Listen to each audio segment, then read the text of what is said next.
प्रेमानंद जी महाराज के यहाँ पे गया और मैंने यही सवाल उनसे पूछा कि भाग्य को बदला जा सकता है, तो बोला कि हाँ, भजन से बदला जा सकता है, प्रभु की कृपा से बदला जा सकता है। बताइए किसकी बात पे विश्वास किया जाए। जो आपके लिए जीवन में लिखा हुआ है वो किसी भी हालत में नहीं बदला जा सकता। हाँ, एक क्रॉस क्वेश्चन आता है कि फिर हमें जो तकलीफ होती है, जिसके लिए हम अलग अलग ज्योतिषियों तांत्रिकों के पास जाते हैं, समस्याओं का समाधान करवाते हैं, वो सब कुछ तो लाखों सालों से एक बात बोली जा रही है, फिर भी आदमी मानने को तैयार क्यों नहीं है। इसलिए मानने को तैयार नहीं है ना, उसको उठ के वो तंत्र, उसको वो शॉर्टकट चाहिए। फिर तो ये जितने भी लोग शमशान में साधनाएं करते हैं कि भैया कि हमको ऐसा मिल जाएगा, सब कुछ मिल जाएगा, प्लस ब्रह्म राक्षस, डकिनी, यक्षिनी, टाकिनी, शाकिनी, हाकिनी, वंकिनी, यंकिनी, रंकिनी, यक्षिनी, यक्ष अलग मैटर होता है। अच्छा, किसी को भी अपनी मनोकामना पूरी करनी हो तो पहले कहाँ जाए, पहला सवाल। और दूसरा सवाल, क्या एस्ट्रोलॉजी से ये पता लगाया जा सकता है कि भविष्य किस डायरेक्शन में जाएगा और वो उसमें सक्सेस होगा नहीं होगा। एस्ट्रोलॉजी का सही सदुपयोग ही यही है कि आपकी जन्म पत्री आपको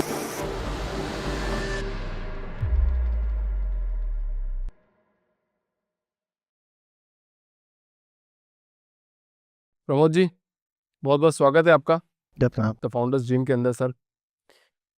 सर ये एस्ट्रोलॉजी, तंत्र मंत्र विद्या बहुत सुनते हैं, इतनी रील्स पहले तो सुनते नहीं थे, पहले तो लोगों के माध्यम से सुना जाता था कि इसने बात बोल दी तो उसको ये लग गया, इसको चुड़ैल लग गई, इसको भूत पिशाच लग गए, उसको संतान की प्राप्ति नहीं हो रही है। अलग अलग चीज़ें ने लोगों का दिमाग खराब कर दिया और ऐसा लगा कि मतलब इसका सॉल्यूशन कौन देगा।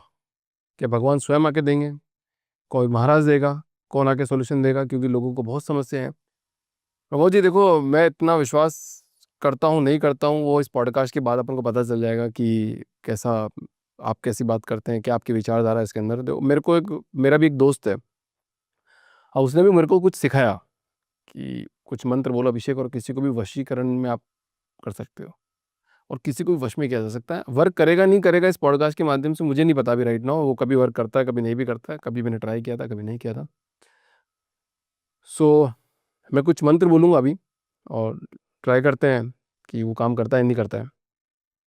हर्ष, थोड़ा हट जाओ, उधर इलेक्ट्रोमैग्नेटिक वेव्स आ सकती है थोड़ी सी साइड। सो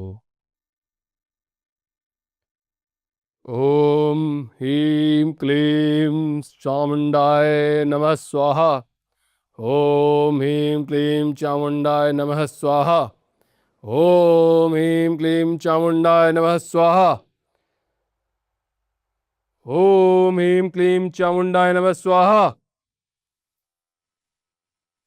वशी, ठहर जा, वापिस अपनी जगह पे आ जा। प्रमोद जी, ये तो एक था इस टाइम, शायद आपको पता भी चल गया होगा। हाँ जी, सर जैसा कि अभी आपने देखा Pramod ji, online YouTube, Instagram, Facebook, हर जगह पे 2 मिनट में वशीकरण करें, तंत्र विद्याएं सीखें, कर्ण पिशाचिनी योगिनी सीखें, मिसाइलें सीखें, ब्रह्मोस मिसाइलें सीखें कि आप कुछ भी कर सकते हो, अगर आपको बच्चा नहीं हो रहा तो ये कर सकते हैं। और शायद कितने लोगों की जानें भी चली गई इसमें। आज आपके माध्यम से समझने की कोशिश करेंगे कि कितनी सच्चाई है ये यूट्यूब, ऑनलाइन और जितने भी पॉडकास्ट हो रहे हैं वशीकरण, तंत्र विद्या और ज्योतिषी पे। ये जो सारा कुछ है जितना मैं समझ पाया हूँ, सब कुछ देश में जब लॉकडाउन के टाइम आर्थिक मंदी आई उसके बाद आया हुआ नया बिजनेस है। 100% नया बिजनेस। आप ऑब्जर्वेशन कीजिए ना, जितने भी लोग बैठे, सिर्फ लॉकडाउन जो 20 मार्च 18 मार्च को लगा, उसके बाद कितना समय एक म्यूट का टाइम रहा और उसके बाद इस सोशल साइट्स पे कितना एक नया बिजनेस डेवलप हुआ। जब आदमी निठल्ला हो जाता, कोई काम धंधा नहीं होता, उसकी कैपेबिलिटी क्वालिटी नहीं होती है, तो अंत में वो बाबाजी बन जाता है।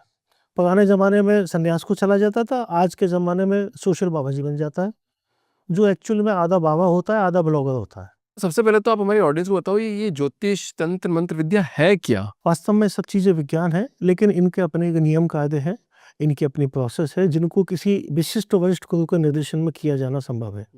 ना कि कोई 2 मिनट वाला काम है या कोई 7 दिन के पैकेज में कोई कुंडलिनी जागरण कर जाए। ऐसा यदि हो जाता तो इन लोगों को यूट्यूब और सोशल मीडिया पे आके अपना प्रोडक्ट बेचने की आवश्यकता नहीं पड़ती। जस्ट फॉर एग्जांपल बताता हूँ, पूरी दुनिया में वैष्णो देवी का एक ही स्थान है। हमें यदि उनसे कुछ चाहिए तो हमें वो 14 किलोमीटर का चढ़ाई चढ़ के कटरा से ऊपर ही जाना पड़ेगा कष्ट पाके। वो नीचे आके आपको यूट्यूब पे डिलीवरी नहीं देगी कि मैं आपका संकटों का समाधान करूँ। बट आजकल तो हेलीकॉप्टर से जाया जा रहा है। हाँ, लेकिन वो आके आपको होम डिलीवरी नहीं देगी। बट ऐसा बोला जाता है कि भगवान की अगर साधना आपने सच्चे मन से करी, यहाँ बैठ के भी करी, तो शायद वो आपकी सारी प्रार्थनाएं सुन मैं लेंगे। बिल्कुल सहमत हूँ, मैं उस प्रार्थना के मामले में बहुत सहमत हूँ, मेरे पास अपना अनुभव है। लेकिन प्रार्थना की इंटेंसिटी वो हो कि आप प्रार्थना करने में सक्षम नहीं हो पाए, लेकिन आप चाहते हैं भगवान को पाए, तो एक दफ़ा बाल्टी में पानी भरिए, आपकी गर्दन कोई पकड़े, आप अपना मुँह पानी में दे लीजिए, तो वो जो एक साँस लेने की जो छटपटाहट होती है, एक साँस मिल जाए तो जीवन आ जाए, उस इंटेंसिटी पे यदि भगवान की प्रार्थना की जाए, 100%, 101% तो नहीं कहूँगा क्योंकि आउट ऑफ द 100 नहीं होता, रिज़ल्ट आते हैं और मैं उसका गवाह हूँ। एक छोटा-सी बात करता हूँ कि हम जितने भी इंसान हैं यहाँ पे, इस पूरी दुनिया में और भगवान से माँगते हैं, सिर्फ़ एक ही चीज़ माँगते हैं, सुख संपत्ति घर आए, कष्ट मिटे तन का। इसके अलावा कुछ भी नहीं माँगते हैं। अगर यही चीज़ हमको कोई एक राक्षस भी प्रोवाइड करेगा और यहाँ भगवान स्वयं आके बोलेंगे कि मैं भगवान हूँ, मेरी प्राप्ति आपको ज़्यादा पहले चाहिए या फिर जो मोह माया है वो पहले चाहिए, तो आपका सारा ध्यान उधर डाइवर्ट हो जाता है। निश्चित रूप से जाएगा, हमारा ध्यान ही पूरा भौतिक बात पे है ना, हम उसका अंत नहीं देख पा रहे। हम ये नहीं देख पा रहे कि अंत में हमें आईसीयू में बिताना है। हमें सारा कुछ शॉर्टकट में चाहिए। हमें यदि दिल्ली से कश्मीर जाना है तो हमें शॉर्टकट चाहिए होता है। हम बाई प्रोसेस नहीं जाना चाहते। पर आप बताइए, आज इस पॉडकास्ट में आप आए हैं, तो आप भी सेम बात करने आए हैं या कुछ डिफरेंट बात करने आए हैं? मैं तो ये चाहता हूँ कि जितना मैं पॉडकास्टों में देख रहा हूँ, रील्स में देख रहा हूँ, और सॉरी टू से नहीं कहूँगा उन लोगों के लिए कुछ, लेकिन जैसा व्यावसायिकता और ड्रामेटाइजेशन चल रहा है, उनमें से भी कुछ अच्छी चीज़ निकल के आ जाए हमारे दर्शकों के लिए, जिनको वो अपना कर, इस्तेमाल लेकर या उनके आसपास जो हैं, उसका ऑब्जर्वेशन करके अपने जीवन को सहज और संतुलित बना सकें। तो शुरुआत करते अपन ना, एक बच्चा जन्म लेता है तो उसकी जन्म पत्री बनती है, तो क्या वो जन्म पत्री पूरे जिंदगी का राज खोल सकती है और क्या उसका जीवन उस जन्म पत्री के अकॉर्डिंग ही बीतेगा? उसमें कुछ हिस्से अलग-अलग माने जाते हैं। जिस वक़्त किसी भी जीवात्मा का पृथ्वी पे जन्म होता है, आकाश में जितने भी ग्रह नक्षत्रों की जो स्थिति होती है, उसका नक्शा एक विद्वान ज्योतिषी एक कागज़ पे बनाता है, एक जन्म कुंडली में बनाता है। ये हो गई उसकी जन्म के समय की खगोलीय स्थिति। जैसे-जैसे आकाश में चूँकि ग्रहों का मूवमेंट होता है, ग्रह तो स्टेबल होते नहीं है ब्रह्मांड में। यूनिवर्स में उनके मूवमेंट के साथ-साथ कई दफ़ा कुछ ज्योतिषी बोलते हैं, शनि का गोचर चौथे में आ गया, मंगल का तीसरे में आ गया, इसका मतलब उसका मूवमेंट हो रहा है। तो according to your astrology, according to your horoscope, वो कनेक्ट करता है और चेंजेज़ आते हैं। ज्योतिषियों के सवाल के जवाब में भी, ज्योतिषियों के प्रेडिक्शंस में भी, और उस व्यक्ति के जीवन में जो घटनाएँ हुई है, उनमें भी बदलाव आते हैं। मतलब क्या भाग्य को बदला जा सकता है? बिल्कुल भी नहीं, कदापि नहीं, किसी भी वजह से नहीं और किसी भी माध्यम से नहीं। बट मैं प्रेमानंद जी महाराज के यहाँ पे गया और मैंने यही सवाल उनसे पूछा जी। कि प्रेमानंद जी महाराज आप बताइए, मेरा उनका सवाल है, मेरा वीडियो भी लाइव है कि भाग्य को बदला जा सकता है? तो उन्होंने बोला कि हाँ, भजन से बदला जा सकता है, प्रभु की कृपा से बदला जा सकता है। और उन्होंने ये बात बोली कि तू डर मत, भाग्य को रौंद के आगे बढ़ सकता है। बताइए किसकी बात पे विश्वास किया मैं जाए? किसी के विषय में कुछ नहीं कहना चाहता, मैं अपने अनुभव की बात कर सकता हूँ कि जो आपके लिए जीवन में लिखा हुआ है, वो किसी भी हालत में नहीं बदला जा सकता। हाँ, एक क्रॉस क्वेश्चन आता है कि फिर हमें जो तकलीफ होती है, जिसके लिए हम अलग-अलग ज्योतिषियों, तांत्रिकों के पास जाते हैं, समस्याओं का समाधान करवाते हैं, वो सब कुछ भी नियति ने पहले से लिख दिया होता है। इस विषय में मैंने एक नाड़ी ज्योतिषिक विद्या है, उस पे मैंने शोध किया पिछले 6 सालों तक, तो अंत में यही पाया कि शिव ही भगवान ने, भोलेनाथ ने, सदियों पहले या लाखों साल पहले वो हमारे लिए चीज़ें लिख दी गई है कि आप जिस घड़ी में पैदा होंगे, आपका नाम अभिषेक व्यास ही होगा। कोई भाई का लाल आके उसको बदल नहीं सकता। शिव जी को तो नहीं पता ना कि अभिषेक व्यास कौन होता है। उस ज़माने में तो नाम नहीं चलते थे। लेकिन ऐसा जब पहले से लिखा हुआ रखा है और आपके सामने वो निकल के आ रहा है, तो आप उसको क्या कहेंगे? हम तो सोच रहे हैं कि हमारी, जैसे हम लोगों के मारवाड़ियों में आप भी जानते हैं, बुआ नाम रख देती है, मामा नाम रख देता है, तो बड़े खुश होते हैं, हमारी बुआ ने ये नाम रख दिया। वो पिंकी, टुन्नू, चुन्नू, लल्लू, पप्पू की जगह अभिषेक रख दिया। बाद में मालूम चलता है जब आप नाड़ी ज्योतिष देखते हैं कि वो तो लाखों साल पहले अगस्त्य ऋषि को, भृगु को या वशिष्ठ को शिव जी ने कह दिया था कि ये बच्चा इस घड़ी में इतने वक्त पैदा होगा, इसका नाम अभिषेक व्यास होगा, इसके माता पिता का नाम ये होगा। तो हम कैसे कह सकते हैं कि कोई चीज़ बदली जा सकती है? और उसमें ये भी लिखा होता है, जैसा मैंने अपना अनुभव किया, मेरे पास 100 से ज़्यादा रिकॉर्डिंग्स मौजूद है, मेरी अपनी नाड़ी ज्योतिष जो मैंने निकलवाई थी। इसमें ये भी लिखा हुआ था, आप अगले इतने सालों में आपके संग ये तकलीफ़ें होंगी, जिनके समाधान के लिए आप वहाँ-वहाँ भटकेंगे, इतनी जगहों पर, और अंत में समाधान नहीं होगा। आपको समय का इंतज़ार करना पड़ेगा, आपके अपने इष्ट देव गणेश जी खुद ही कृपा करेंगे। सर, आप तो खुद इतने बड़े आदमी हैं और इतने बड़े-बड़े लोगों के साथ उठते-बैठते मिले। मेरे पॉडकास्ट में आने का आपने कष्ट क्यों किया, ये बताइए, और कैसे आप मेरे पॉडकास्ट में आ गए? मैं जब आपके पॉडकास्टों को देखता था और लगा था, शायद ही मैंने कोई रील और पॉडकास्ट आपका छोड़ा होगा, क्योंकि मुझे वैसे टीवी देखने का शौक नहीं है। कोइंसिडेंटली एक दिन मेरे बड़े भैया आपका पॉडकास्ट देख रहे थे। मैं उनके कमरे में गया तो मैंने कहा भाई टीवी क्या चला रखा है, कोई इससे बढ़िया गाना चला दे कोई पुराना। बोले नहीं तू देख बहुत अच्छा लड़का है। मैंने कहा बहुत अच्छा। अरे अब वो मारवाड़ी भाषा में कहता हूँ अरे अपने यहीं कोई है, राजस्थान कोई। अब वो एक इंटरेस्ट जुड़ गया कि अपनी मायड़ का अपनी मिट्टी का, तो मैं बैठ गया। तो जब आपका way of expression, way of question asking, way of communication देखा तो मुझे लगा कि नहीं दिस इज इट, यहाँ कुछ है जो मुझे पता नहीं क्यों जोड़ रहा है। उसके बाद मैंने लगातार चीज़ें देखी। इवन वो जो आपके एक पॉडकास्ट पे दीपक वर्मा जी आए थे, जो पैरानॉर्मल एक्टिविस्ट हैं, मैंने उनके भी पॉडकास्ट देखे, आपके भी देखे। एक वो जो 3 भाई आते हैं, एक साथ 3 दोस्त बैठते हैं, उनके भी देखे। लेकिन सॉरी टू से, मैं सबका सम्मान करता हूँ, एक बात जो अप्रोच की, एक एंगेजिंग की है, वो सिंसियरिटी मुझे कहीं नज़र नहीं आई। यहाँ नज़र आई, ऐसा लगा कि नहीं ये बंदा फ़ोकस्ड है, ये शख्स उस चीज़ पे फ़ोकस्ड है, ये कुछ फाइंड आउट करना चाहता है। He is trying to digging a treasure. इतनी सब चीज़ों में से कोई खजाना कोई ये बंदा निकालने की कोशिश कर रहा है, चाहे वो सफल प्रयास है या असफल प्रयास है। इसलिए मेरी एक उत्सुकता बढ़ी। आज से पहले मैंने ऐसा कुछ किया नहीं, मैं सिर्फ आपसे मिलने, आपके साथ एक संवाद बनाने के लिए ही यहाँ आया हूँ, और मेरा कोई उद्देश्य नहीं। बाकी तो गणेश जी की कृपा है, उनका दिया हुआ थोड़ा बहुत ज्ञान है। सर पता है मेरे को अभी गूज़बम्प आ रहे हैं, मतलब मैं बहुत डीप अंदर जाता हूँ जब अपने आपसे बात करता हूँ, जब मैं आपसे भी देख रहा हूँ, तो ना मेरे को एक ऐसा फ़ील आता है, मेरे को बताना सही है कि गलत है, कैसा है, कि जैसे कोई आदमी होता है, मेरे को लगता है यार ये तो ज़िंदगी में कुछ नहीं कर सकता, बट इस पे भगवान की इतनी कृपा है कि मतलब इसका सारा काम होते जा रहा है, और वो मुझे ऐसा फ़ील होता है देख-देख के। और मैंने उस दीपक जी की पॉडकास्ट में भी ये बात बोली थी, और ये कैसे होता है, मतलब मुझे मुझे कोई आंसर नहीं मिल रहा है इसका। इसका आंसर मैं आपको बता देता हूँ। इसके आंसर के लिए आपको थोड़ा-सा बैक मेमोरी में जाना पड़ेगा। हम यूँ सोचते हैं कि ये मैं हूँ, आइडिया बाबा हूँ, ये अभिषेक व्यास है, ये सो एंड सो है, कोई कुछ नहीं है। ये एक आत्मा है जो एक चोला धारण करती है अपनी यात्रा के बीच में, कि चलो बोर्डिंग तो मैंने वहाँ से लिया, लेकिन अभी यहाँ रुक गई, इस स्टेशन पे यहाँ रुक गई। तो एक आत्मा का सफ़र होता है, बीच-बीच में स्थूल देह वो धारण करती है, और उनके भी उनकी जितनी मेमोरीज़ होती है उसमें संग्रहित होती जाती है, आगे बढ़ती जाती है। और वही चीज़ें जब किसी और बॉडी में आप जाएँगे, तो आपको पिछले जन्म में जो आपने कर्म किए हैं, जो साधनाएँ की हैं, जो तपस्याएँ की है, वो अगले जन्म में कुछ ना कुछ साथ जाती है। जब हम जनरली किसी को देख के कहते हैं मुझे कुछ ऐसा लग रहा है, तो शक्ल पे चोर सा लग रहा है, भाई वो नेम प्लेट थोड़ी लगा के घूम रहा है, आपका इंट्यूशन बोल रहा है। दैट इंट्यूशन के पीछे आपके पिछले जन्म की आध्यात्मिकता, धार्मिकता, तपस्या कुछ ना कुछ बोल रही है, जो at that moment spontaneous calculation करती है कि ये बंदा अच्छा लग रहा है, बहुत अच्छा। किसी के एंटर होते आपको अच्छा लगेगा।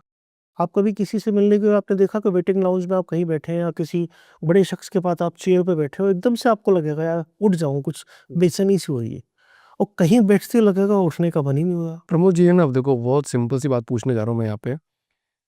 आप जो बोल रहे हो कि भैया कर्म है, आत्मा है, बॉडी आई है, फिर आ गई है, तो ये तो लाखों सालों से एक बात बोली जा रही है और लिखी हुई भी है सारी जगहों पे, फिर भी आदमी मानने को तैयार क्यों नहीं है इस चीज़ को? इसलिए मानने को तैयार नहीं है ना, उसको वो ग्लैमर तो उनका दिखा रहे हैं, वो टोटके, वो तंत्र, उसको वो शॉर्टकट चाहिए।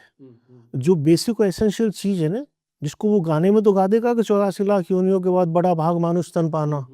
वो बोल तो देगा, गा तो देगा, पर उसकी स्वीकार्यता नहीं है, उसका महत्व नहीं है उसको। ये महत्व तब होता है, वो हॉस्पिटल के किसी सीसीयू, आईसीयू वार्ड में होता है, तब उसको एहसास होता है, यार 4 कदम चल के मैं बालकनी में जाकर देख लूँ, उड़ते हुए पंछियों को, निकलते हुए लोगों को, पानी भरते हुए किसी बंदे को, गार्ड को। उस वक़्त उसको एहसास होता है। लाइक जैसे अभी हमें नहीं मालूम कि हमारे फेस पे नाक भी है, आपको जुकाम हो जाने दीजिए, एग्ज़ैक्टली एहसास होगा यार इसको नाक भी है। हाँ, करेक्ट। तो जब तक तकलीफ नहीं आती ना, जब तक चीज़ें कोई भगवान की दी हुई नेमतों को स्मूथली लेता है, कोई कैलकुलेशन नहीं है। आप अपने मतलब सभी मेरे तो भाई हैं, किसी कलीग, अपने रिश्तेदार, किसी को खूब बहा के दीजिए, उसको कोई एहसास नहीं होगा। लेकिन जिस दिन आप उससे दूर हो गई, उसको याद आएगा भैया के साथ वहाँ पे गया था आदिदास के प्लांट में, मैंने तो जिस जूते पे हाथ रख दिया उन्होंने कहा ठीक है मैं पेमेंट कर देता हूँ। आज मुझे 100 रुपए का स्लीपर लेने में जान निकल रही है। क्यों? क्योंकि वो उसको सहज में मिल रहा था, भगवान के द्वारा दिया हुआ, और आज जब नहीं मिल रहा तब उसका एहसास हुआ है। तो इन सब चीज़ों के बीच में से निकल के आती है आजकल की 2 मिनट एस्ट्रोलॉजी और 2 मिनट तंत्र। क्योंकि ये जो मिलेनियर बिलियनियर बनने की चाह में एमएनसी में जो युवा बच्चे, बच्चियाँ और बहनें जो लगी हुई हैं, इनके पास समय नहीं है। तो इन्हीं के लिए नए बाबाओं का लॉन्चिंग हुई है, नए बाबाओं का अवतार हुआ है, जो आधे बाबा आधे ब्लॉगर हैं।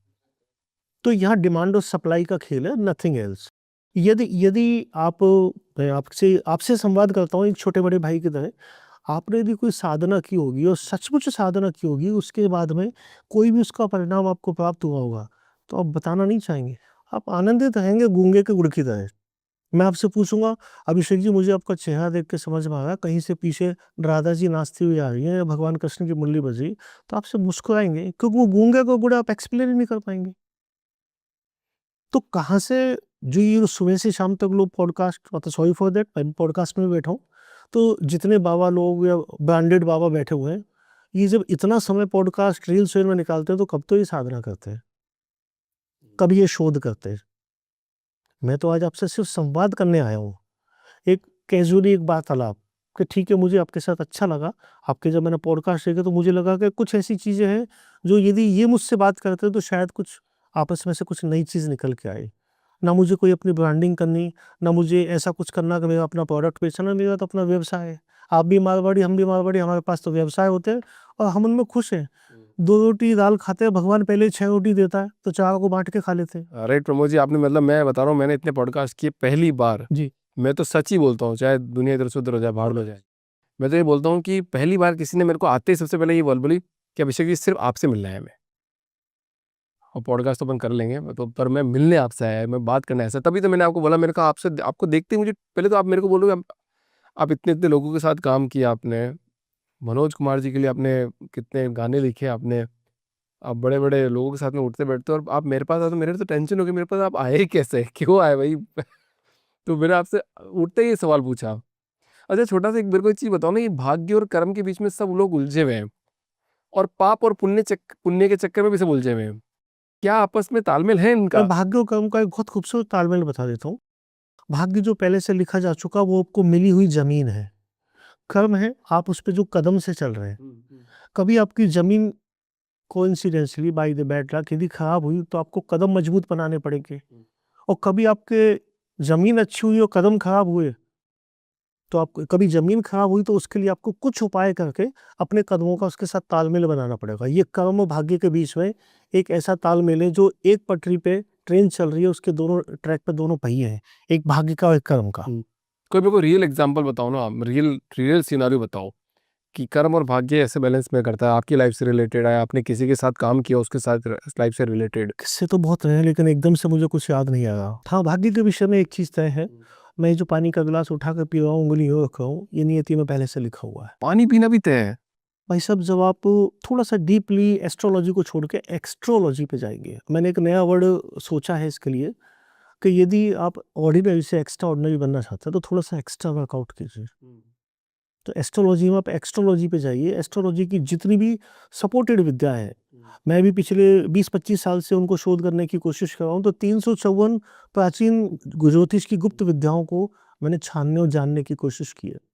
जिसमें से आपको हँसी आएगी, अपन एक इलाके के लगभग 200 से ज़्यादा गुप्त विद्याएँ तो राजस्थान से बिलॉन्ग करती हैं, ज्योतिष जानने की। सबसे ज्यादा राजस्थान से बिलोंग करती है। हाँ जी, यहाँ की मिट्टी में एग्रेसिवनेस है ना। आपने भी बात बोली कि अपन पानी पीना भी तय है, वो एक सर है विकास सर, तो उनका भी एक वीडियो मैंने देखा था, और उन्होंने भी सेम बात बोली थी कि जो तुम हंस रहे हो, जो तुम बैठ रहे हो, मैं जो पेन उठा रहा हूँ, जो मैं लिख रहा हूँ, ये सब नियति में तय है।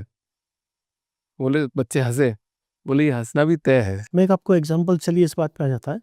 एक पंजाब के बहुत फेमस पॉप सिंगर हैं नक्षत्र सिंह गिल, वो मेरे बड़े अच्छे फ्रेंड है। फॉलोअर तो नहीं कहूँगा, लेकिन मुझसे सलाहें बहुत लेते हैं। जब उनका पहला एल्बम आई थिंक सो 2003-4 में जब लॉन्च हुआ, तब से लेके वो आज तक मुझसे कनेक्टेड हैं। एक दफ़ा मैं उन्होंने मुझे फगवाड़ा बुलाया था कि डॉक्टर साहब कभी यहाँ आना, यहाँ बैठ के अपन वो बच्चे का फंक्शन भी और कुछ बैठ के मस्ती भी करेंगे। अब मैंने कहा भाई, मैंने तो शुद्ध शाकाहारी और अहिंसावादी हूँ, मैं तो कुछ खाता पीता नहीं। कि नहीं, आपको वैसी पंजाबी मस्ती करवाएंगे। मैं उनके यहाँ चले गया, बात ही बात पे कुछ जिक्र चढ़ा, उनके साथ में कोई पंजाब हाई कोर्ट के एडवोकेट थे। तो उन्होंने कहा डॉक्टर साहब तुसी तो एस्ट्रोलॉजी नू जानते पिए? मैंने कहा जी, मुझे एक्चुअल में पंजाबी बड़ी अच्छी आती है, मैंने 52 बुक्स पंजाबी में लिखी है गुरुमुखी में, नेक्स्ट टाइम मैं लेके आऊँगा। मतलब वैसे भी कितने 400 से ज्यादा बुक लिखी हाँ लिखी आप, जी, 400 से ज्यादा बुक लिखी है आपने। 400 से ज़्यादा बुक पब्लिश्ड है और 32 इस साल आने वाली है और लगभग 300 से ज़्यादा पाइपलाइन में है। सारी हस्तलिखित है, लेकिन मैंने कुछ नहीं किया। ये मेरा जो सिनेरियो स्टार्ट हुआ है, ऑटोमेटिक राइटिंग से हुआ है। मेरे जीवन की पहली किताब एक आत्मा ने लिखवाई है। उस विषय पे हम लोग आएँगे ऑटोमेटिक राइटिंग पे। अभी तो बहुत डिटेल डिस्कशन करना है, अभी तो आप एक एग्जांपल दे रहे थे जी आप। तो ये एग्जांपल मैं जब फगवाड़ा गया तो उनके यहाँ रात को पार्टी वार्टी होगी, पंजाबियों की तो जैसी होती है वो हो गई। तो उनकी पत्नी को मैं बहन मानता हूँ, तो उन्होंने कहा वीर जी तुसी इत्थे आओ, तो ਤੁਹਾਡੇ लिए मैं दाल रोटी बनाई है। तो मैं वो बैठ के खाने लग गया। इतनी देर में वो नक्षत्र सिंह गिल आ गए। बोले डॉक्टर साहब एक काम करें, कल का दिन आपके पास फ्री है? मैंने कहा मैंने वापसी का टिकट नहीं करवाया। तो ऐसा करते हैं, कल हम लोग लोधी सुल्तानपुर चलते हैं। मैं एग्जैक्टली जगह का नाम ले रहा हूँ कि वहाँ पे एक भृगु संहिता है। अब मेरी एक क्यूरियोसिटी क्यों बढ़ गई, मैंने 10 साल तक जालंधर के पास जो होशियारपुर नाम का गांव है, वहाँ किसी भृगु शास्त्री को नहीं छोड़ा भृगु संहिता देखने के लिए। मैंने इतना पैसा खर्च किया है, जिसने जो फीस मांगी, सिर्फ मुझे वो देखना था, उसके दर्शन करने थे। और मिल भी गई मुझे, लेकिन हिंदुस्तान में नहीं मिली। कहाँ है? हिंदुस्तान से बाहर असली लिखी हुई मिल गई, जिसको कोई भी व्यक्ति अपने सेटिंग से जाके नेपाल के रॉयल म्यूजियम में रखी हुई है। भृगु संहिता। हाँ जी, यदि आपके वहाँ कोई कॉन्टैक्ट्स हो, रॉयल म्यूजियम में जाइए, असली भृगु महाराज द्वारा लिखी हुई हस्तलिखित भृगु संहिता वहाँ मौजूद है, जो एकमात्र लिखी गई थी। बाकी सब तो अपनी अपनी विद्या है सबके, या किसी की कोई कृपा है। तो मैं फगवाड़ा से लोधी सुल्तानपुर उनके साथ गया। फ्राइडे को वो गद्दी लगाते, उस दिन बात थी शनिवार की, क्योंकि फ्राइडे को तो पार्टी की थी। तो नक्षत्र ने उनको पंडित जी को फ़ोन किया। वो एक्चुअल वो पंडित जी थे, वो बाई प्रोफेशन एडवोकेट है, लेकिन उनके पिताजी ये गद्दी लगाए। अभी जब मैं किस्सा बताऊंगा भृगु संहिता का, आपको आश्चर्य होगा ज्योतिष में क्या पहले से लिखा हुआ है, आपको कहाँ ला के पटक देता है और कितनी ऊंचाइयाँ लाता है। तो उन्होंने कहा कि मेरे मित्र आए हुए हैं, ये तो नहीं बताया वो एस्ट्रोलॉजर के हम लोग आकर बैठना चाहते हैं, कल आप गद्दी लगा लेंगे। वो उनके मित्र थे, उन्होंने कहा यार आ जाओ कल गद्दी लगा लेंगे। हम वहाँ जाके बैठे, हमें कहा गया कि 4-5 कार्ड है, इनमें से कोई चुन लो, आपके सवाल हो। तो 3 कार्ड मैंने उठा लिए, 5-5 सवाल, 15 सवाल मैंने चुन लिए। कार्ड वहीं मिक्स कर दिए मैंने, उसमें उनको दिए भी नहीं। उन्होंने वहाँ उनकी आरती की, उसके बाद वो गद्दी पे बैठ गए। गद्दी पे बैठ के उन्होंने सबसे पहले मुझे ही बुलाया, आप आइए। मैं बैठ के, छोटी सी कोठरी है, जितना वॉशरूम होता है ना, इतनी सी कोठरी है, उससे ज़्यादा उसको वो बढ़ा नहीं सकते हैं चाह के भी। वहाँ बैठ के मुझसे कहा बस एक फल का नाम बता दीजिए, एक फूल का नाम बता दीजिए, खाने की मिठाई, एक नंबर, एक रंग। मैंने चारों चीज़ें बता दी, उन्होंने स्लेब पे लिख ली। एक कैलकुलेशन करके देखा कि फलाने गट्ठर में आपका पर्चा हो सकता है। वो गए, उन्होंने अपनी धर्मपत्नी को भेजा, वो गट्ठर लेके आए आधा घंटे में। वो एक कपड़े का बंधा हुआ गट्ठर था, उसमें अंदर भोजपत्र थे। कैन यू बिलीव, भोजपत्र आधा कॉपर में बदल चुका है तांबे में। कोई भोजपत्र 90% तांबे में बदल चुका है, कोई 10% तांबे में। ऐसा तो दुनिया में कोई विद्या ही नहीं है, सिर्फ कीमियागरी के अलावा। तो कीमिया में भी सिर्फ लोहे को सोने में बदला जाता है, भोजपत्र को तांबे में बदलने की विद्या तो मुझे आज तक नहीं मिली मेरे 36 साल के आध्यात्मिक जीवन में। तो उन्होंने उसको उठाया और कैलकुलेशन से आई थी कि 6ठे नंबर पर मेरा पत्ता है। उस पर खोला तो उसमें लिखा आया कि गणेश जी के पोते के नाम वाला एक व्यक्ति 2 लोगों के साथ आएगा, 3-4 पाया के वाहन आएंगे, और उन 2 में से एक व्यक्ति ऐसा होगा जिसके बच्चे की मृत्यु को टालने के लिए गणेश जी ने इस व्यक्ति को माध्यम बनाया था, जब वो किसी अश्व पे से गिर गया था। ये लिखा हुआ था। और जो व्यक्ति इसको लेके आएगा, उसका संगीत से उसका संबंध होगा। तो ये तो बहुत अच्छा पॉप सिंगर है। और साथ में जो व्यक्ति आएगा, वो एक सवाल लेके आया है, वो मदिरा छोड़ना चाहता है, लेकिन यदि उसने मदिरा छोड़ दी तो वो जो विदेश इंग्लैंड जा, उसे देश का नाम तो नहीं है, वो जो विदेश जाकर सेट होने की कोशिश कर रहा है वो कैंसिल हो जाएगा। तो उसे जीवन में मदिरा पीनी चाहिए, तभी उसका सौभाग्य जागृत होगा। ये सब चीज़ें मेरे पास रिकॉर्डेड है वीडियो, क्योंकि उन्होंने पहले ही कह दिया था वो पाठक जी ने कि डॉक्टर साहब आप जो भी बोल रहे हैं ना, मैं नहीं बोलूँगा, भृगु महाराज का पत्ता बोलेगा। तो आप ऑडियो वीडियो कुछ भी रिकॉर्ड कर लीजिए, और एक ही पत्ते में से वो जितने लोग बैठे होते हैं उनका भविष्य निकलता है। पिछला जन्म निकला। तो जब मैंने पास्ट लाइफ रिग्रेशन करवाया था, उसके काफ़ी सालों बाद, तो वही चीज़ उसमें आई और वही चीज़ उसमें आई। तो मैं ये तो नहीं कहूँगा कि वो भृगु संहिता है, लेकिन कुछ ना कुछ वो चीज़ थी जिसमें मेरी जन्म कुंडली उन्होंने बना के दे दी। मेरा तो उन्हें नाम भी नहीं पता था, सिर्फ इतना पता था कि नक्षत्र पाजी के साथ आए, उनके मित्र हैं। अच्छा, आपने भृगु संहिता की बात करी ना, आप विश्वास नहीं करोगे सर, देखो मैं पढ़ता तो हूँ किताबें, बट 25 दिन पहले मैंने भृगु संहिता ऑर्डर करी और मैं उसको पढ़ रहा था। बताओ, मतलब, और अपन इस बारे में आज बात कर रहे हैं। अच्छा सर, ये बताओ आप, मंगल दोष, काल सर्प योग, ये सब क्या होते हैं? आपने बहुत अच्छा शब्द इस्तेमाल किया है। मैंने इतने साल के जीवन में एकमात्र आप पहले शख्स को देखा है और सामने मुखातिब हुआ हूं जिसने काल सर्प दोष की जगह काल सर्प योग का इस्तेमाल किया। एक्चुअली में जन्म पत्री में योग होते हैं, मंगलिक योग, पितृ योग, काल सर्प योग, या शश योग, गजकेसरी योग। ये दोष कब बनते हैं? आप अभी अभिषेक व्यास हो, बाई बर्थ आप बहुत अच्छे हो, आपने बड़े खानदान में जन्म लिया, आपके फैमिली में पिछली 5 पीढ़ियों से बड़ा धार्मिकता का माहौल रहा है। लेकिन हाँ जी, मेरे यहाँ पे आपकी ही तो बात कर रहा हूँ। 5 पीढ़ियों से। मुझे सर कान में आवाज़ आ रही है, जो ही तो बोल रहा हूँ हुँ। कि बड़ा धार्मिकता का माहौल रहा है, उन्होंने ही आपको तमाम चीज़ों से प्रोटेक्शन बनाए रखा है। लेकिन जब आप इस इतने बड़े खानदान में या इस फैमिली में धार्मिकता के माहौल में जन्म होने के बाद कुछ ऐसी संगत में आ गए, आप कुछ गुंडा, बदमाश, गैंगस्टर या कुछ ऐसी चीज़ों की सोबत में आके आपका विचार, आपकी आदतें, आपका व्यवहार और आपका लोगों से बिहेवियर बदल गया, ये दोष पैदा हो गया। वो जो आप मंगलिक योग था ना, ये मंगलिक दोष में बदल गया। एट जस्ट लाइक कुंडली में पहले, चौथे, 7वें, 8वें, 12वें स्थान में मंगल बैठा होता है, इट मीन्स वो व्यक्ति मंगलिक है, उसके अंदर लीडरशिप की भावना है, वह किसी की हेल्प करना चाहता है, just like a small Hanuman ji, mini Hanuman ji. लेकिन मंगल नीच का हो गया, दूषित ग्रहों के साथ हो गया, कमज़ोर हो गया, लगड़ा हो गया, वक्री हो गया, तो अब जब वो दूषित हो गया, या समसप्तक योग में एक ज्योतिष का टेक्निकल पॉइंट है कि किसी भी ग्रह से 7वें स्थान पे कोई बैठा होता है, तो उसको पूर्ण दृष्टि से देखता है, इसको समसप्तक योग बोलते हैं। तो मंगल के ठीक अपोजिट मान लो शनि बैठ गया, राहु बैठ गया, राहु बैठ गया तो मंगल के साथ बैठ के सबसे पहले उसके जवान को कड़वी करेगा, पेट में गैस देगा। जितने भी लोग हिंदुस्तान में, दुनिया की तो बात नहीं करें, हालांकि मैं 125 के 126 के लगभग मैं देश घूम चुका हूँ अपने छोटे से जीवन में, और वहाँ भी ये चीज़ें चलती है। मंगल राहु का कॉम्बिनेशन पेट में गैस बना देता है। किसी की भी कुंडली देख के बताया जा सकता है, राहु यदि लगन में 7वें स्थान में बैठा हो, आप कह सकते हैं बेटा तेरी तो बार बार नाभि टलती है। वो डिनाई नहीं कर सकता, बच्चा हो, बच्ची हो या प्राइम मिनिस्टर हो।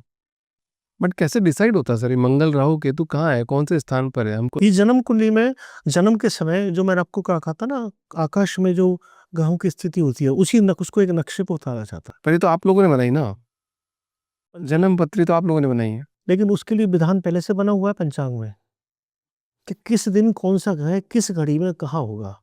यहाँ मैं इस जगह देख रहा हूँ, इसका डिस्क्रिप्शन में लिख रहा हूँ, तो ये डिस्क्रिप्शन में लिख रहा हूँ, वो चीज़ें तो मौजूद वही है ना। तो आकाश में वो ग्रहों की स्थिति मौजूद है, मैं उसको देख के या पंचांग की सहायता से सिर्फ लिख के एक जगह ये बता रहा हूँ कि आप इस घड़ी में इस नक्षत्र के जो पैदा हुए, तो आपका फीचर ऐसा होगा, आपका नेचर ऐसा होगा। लेकिन उस जन्म कुंडली से बात जो लोग करते हैं ना, पूरा भाग्य बताया जाना, पूरी भविष्यवाणी बताया जाना, वो किंचित मेरे इतने साल में अनुभव में पूरा संभव नहीं है।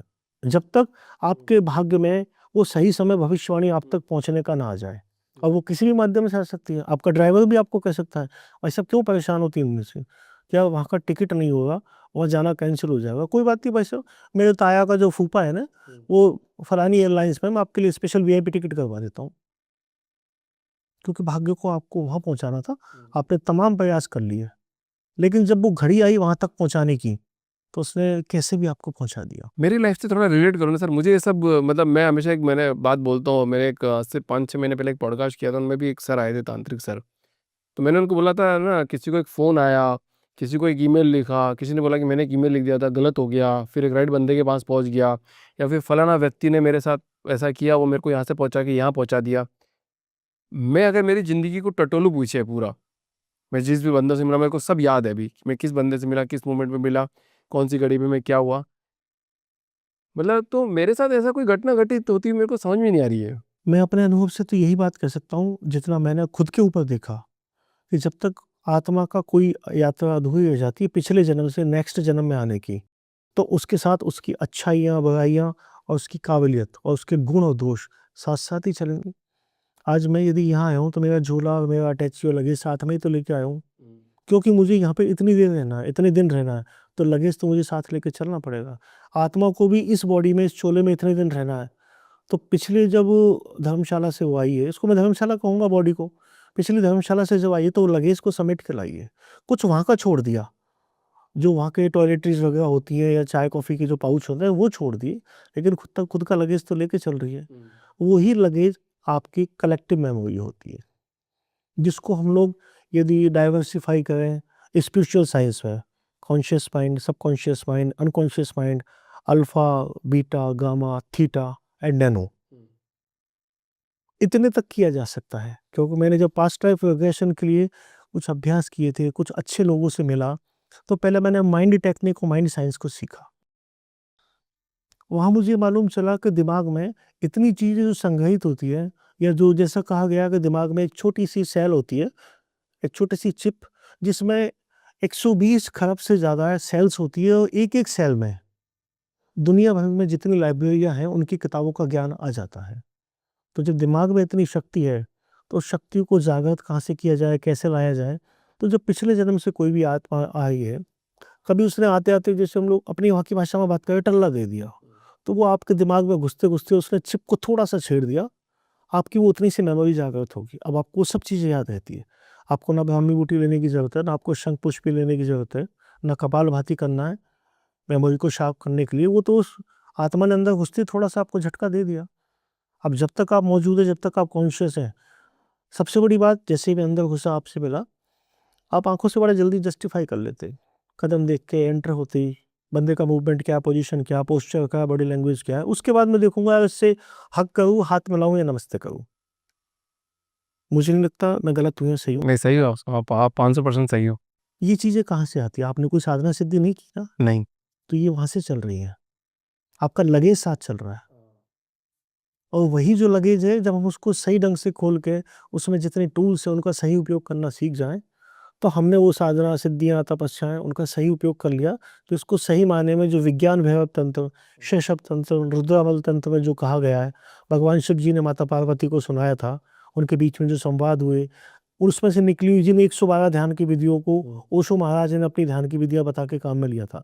मैं एक बहुत सनसनीखेज खुलासा कर रहा हूँ कि ओशो ने जिन 112 ध्यान की विधियों को कहा था कि मैंने इन्वेंट किया है, वो एक्चुअल में सारी विज्ञान भैरव तंत्र से निकाली हुई है। कोई भी एक आम आदमी विज्ञान भैरव तंत्र की असली किताब लेकर उनको पढ़ सकता है। मतलब ओशो ने वो वास्तव में मतलब उस चीज़ को प्राप्त किया था, अध्यात्म मैंने को। ओशो के विषय में बहुत शोध किया, हाँ। और एक बड़ी अच्छी बात निकल के आई। मैंने इवन उनकी जीवनी पढ़ी, मैं गाडरवाड़ा गया, जबलपुर गया, मैं खुजराहो गया, उन बंदियों का एनालिसिस करने, जहाँ की उनकी नानी थी ना, नानी का पियर था। उन जगहों पे मिला जहाँ उनका नानी का पियर है, उसके आस-पास के जितने लोग हैं, वो तंत्र-मंत्र में सिद्धहस्त हैं, क्योंकि खुजराहो का माहौल ही ऐसा था।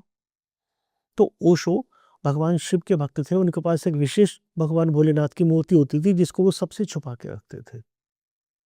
सही में? और विज्ञान भैरव तंत्र में दी हुई लगभग 100 से भी ज़्यादा तांत्रिक साधनाओं को, या आप कह सकते हैं विशिष्ट चेतनाओं को जागृत करने की साधनाओं को, हम तांत्रिक भी ना कहें, उच्च स्तरीय जो चेतनाएँ होती है, जो ऊर्जाएँ होती हैं, उनको जागृत करने की साधनाओं को उन्होंने किया। उनमें कइयों में सफलता पाई। मुझे ऐसे भी लोग मिले जिन्होंने बताया कि जब वो अपने जवानी के दौर पे थे, जब वो स्वामी आचार्य रजनीश बन रहे थे, तो उन्होंने एक घर पे किराए पे लेकर नीचे एक ऑफ़िस बनाया, उसमें काले शीशे लगा दिए।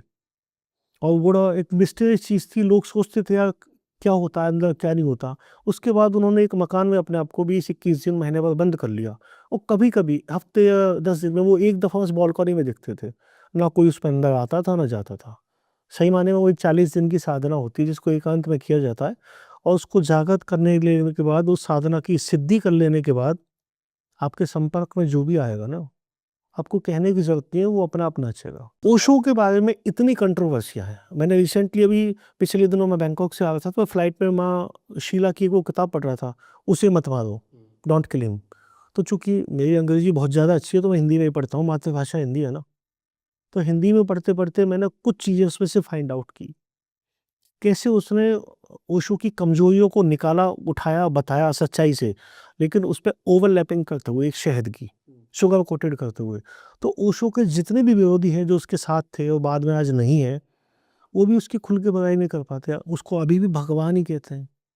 बस वही चीज़ वहाँ चस्पा की जाती है, इंक्लूड की जाती है, प्लांट की जाती है, जिस पर शक्तिपात दीक्षा दी जाती है।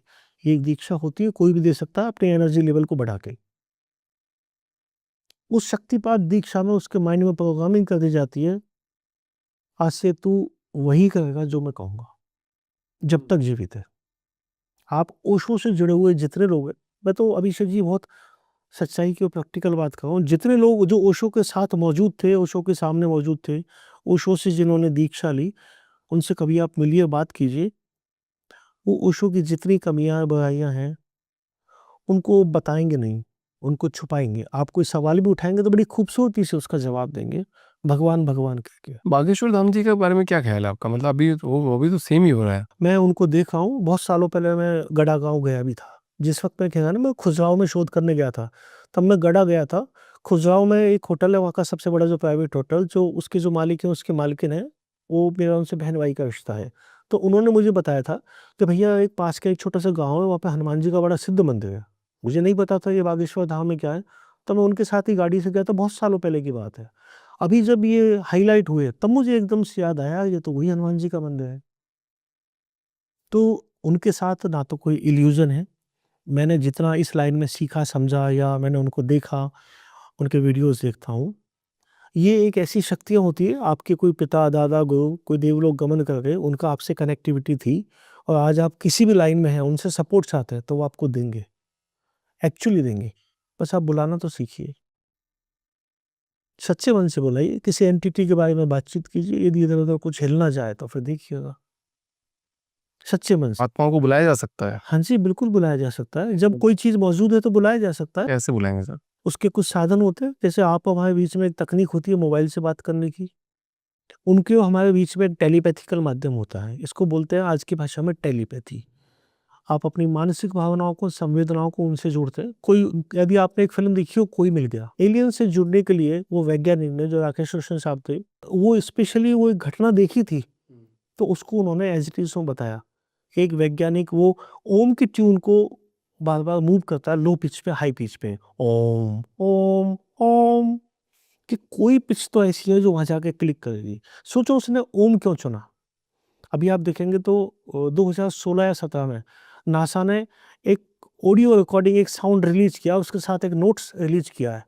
आप प्रैक्टिकली देखिएगा, आपको गूगल पे मिल जाएगा, यूट्यूब पे आपको वो साउंड मिल जाएगा कि एंशिएंट एस्ट्रोलॉजी और एंशिएंट इंडियन में जो आर्यभट्ट भारतवर्ष था, जहाँ पे बहुत सालों से कहा जाता था कि ओम का उच्चारण कीजिए, सेम वही साउंड अभी हमने सूरज से आती हुई सुनी है, जिसको रिकॉर्ड करके ये सब चीज़ें सर्टिफाइड है। आप गूगल, यूट्यूब पे देखिए, ये नासा ने खुद ने आगे से मान के प्रेस नोट रिलीज़ किया है। तो हमारे जितने पुराने मनीषी थे, उन्होंने ओम को इसलिए कहा ये शब्द नहीं है, ये मंत्र नहीं है, ये प्रणव अक्षर है। इसको तंत्र की भाषा में बोला जाता है अनहद नाद। अनाहत आप ओम का जितनी अलग-अलग पिच पे, जितने अलग-अलग लेवल पे आप इसका उच्चारण करेंगे, आपकी सर्वाइकल में, आपकी ये स्पाइनल कॉर्ड में उतनी जगहों पे वाइब्रेशंस होगा। और उसका आसान तरीका हनुमान चालीसा में भी है। 40 चौपाइयाँ हैं, 40 की 40 फ्रीक्वेंसी है। जैसे आजकल 2 मिनट कुंडलिनी जागरण चल रहा है ना, आपको ये देखना है कि क्या कुंडलिनी वास्तव में कुछ होती है? आप मेरी बात मत मानिए, आप तो कहिए कि मुझे बताइए प्रैक्टिकल चीज़, तो मैं आपसे एक ही बात कहूँगा, शिव तांडव स्तोत्र रावण ने रचा था भगवान शिव को प्रसन्न करने के लिए। आप उसको कंठस्थ याद कीजिए, उसका स्पष्ट उच्चारण करना सीखिए और उसी लो हाई पिच पे शिव तांडव स्तोत्र का उच्चारण कीजिए। किसी बंदे को वीडियो रिकॉर्डिंग पे लगा दीजिए, आपको विदिन 1, 2 और 3 मिनट्स में ये एहसास हो जाएगा कि हाँ, कुंडलिनी है मेरी बॉडी में। मतलब पूरा बोलना है, मतलब लास्ट तक शिव तांडव हाँ जी, वही शब्दों की तो क्रम संख्या है, वही तो। पूरा बोलना है? हाँ जी, बिल्कुल। और उसी अवयव में, उसी आगो में, वही डाउन, वही राइज़, वही हाई, वही लो। कौन बताएगा कि शिव आप तांडव स्तोत्रम में यूट्यूब पे या ये ऐसे सही देख है, लीजिए, इन्होंने सही लिखा है? नहीं काफ़ी सारे ऐसे शिव तांडव स्तोत्र होते हैं जिनमें सही उच्चारण है, उनका जो हाई पिच और लो पिच है, उसको कहा गया है, बोला गया है।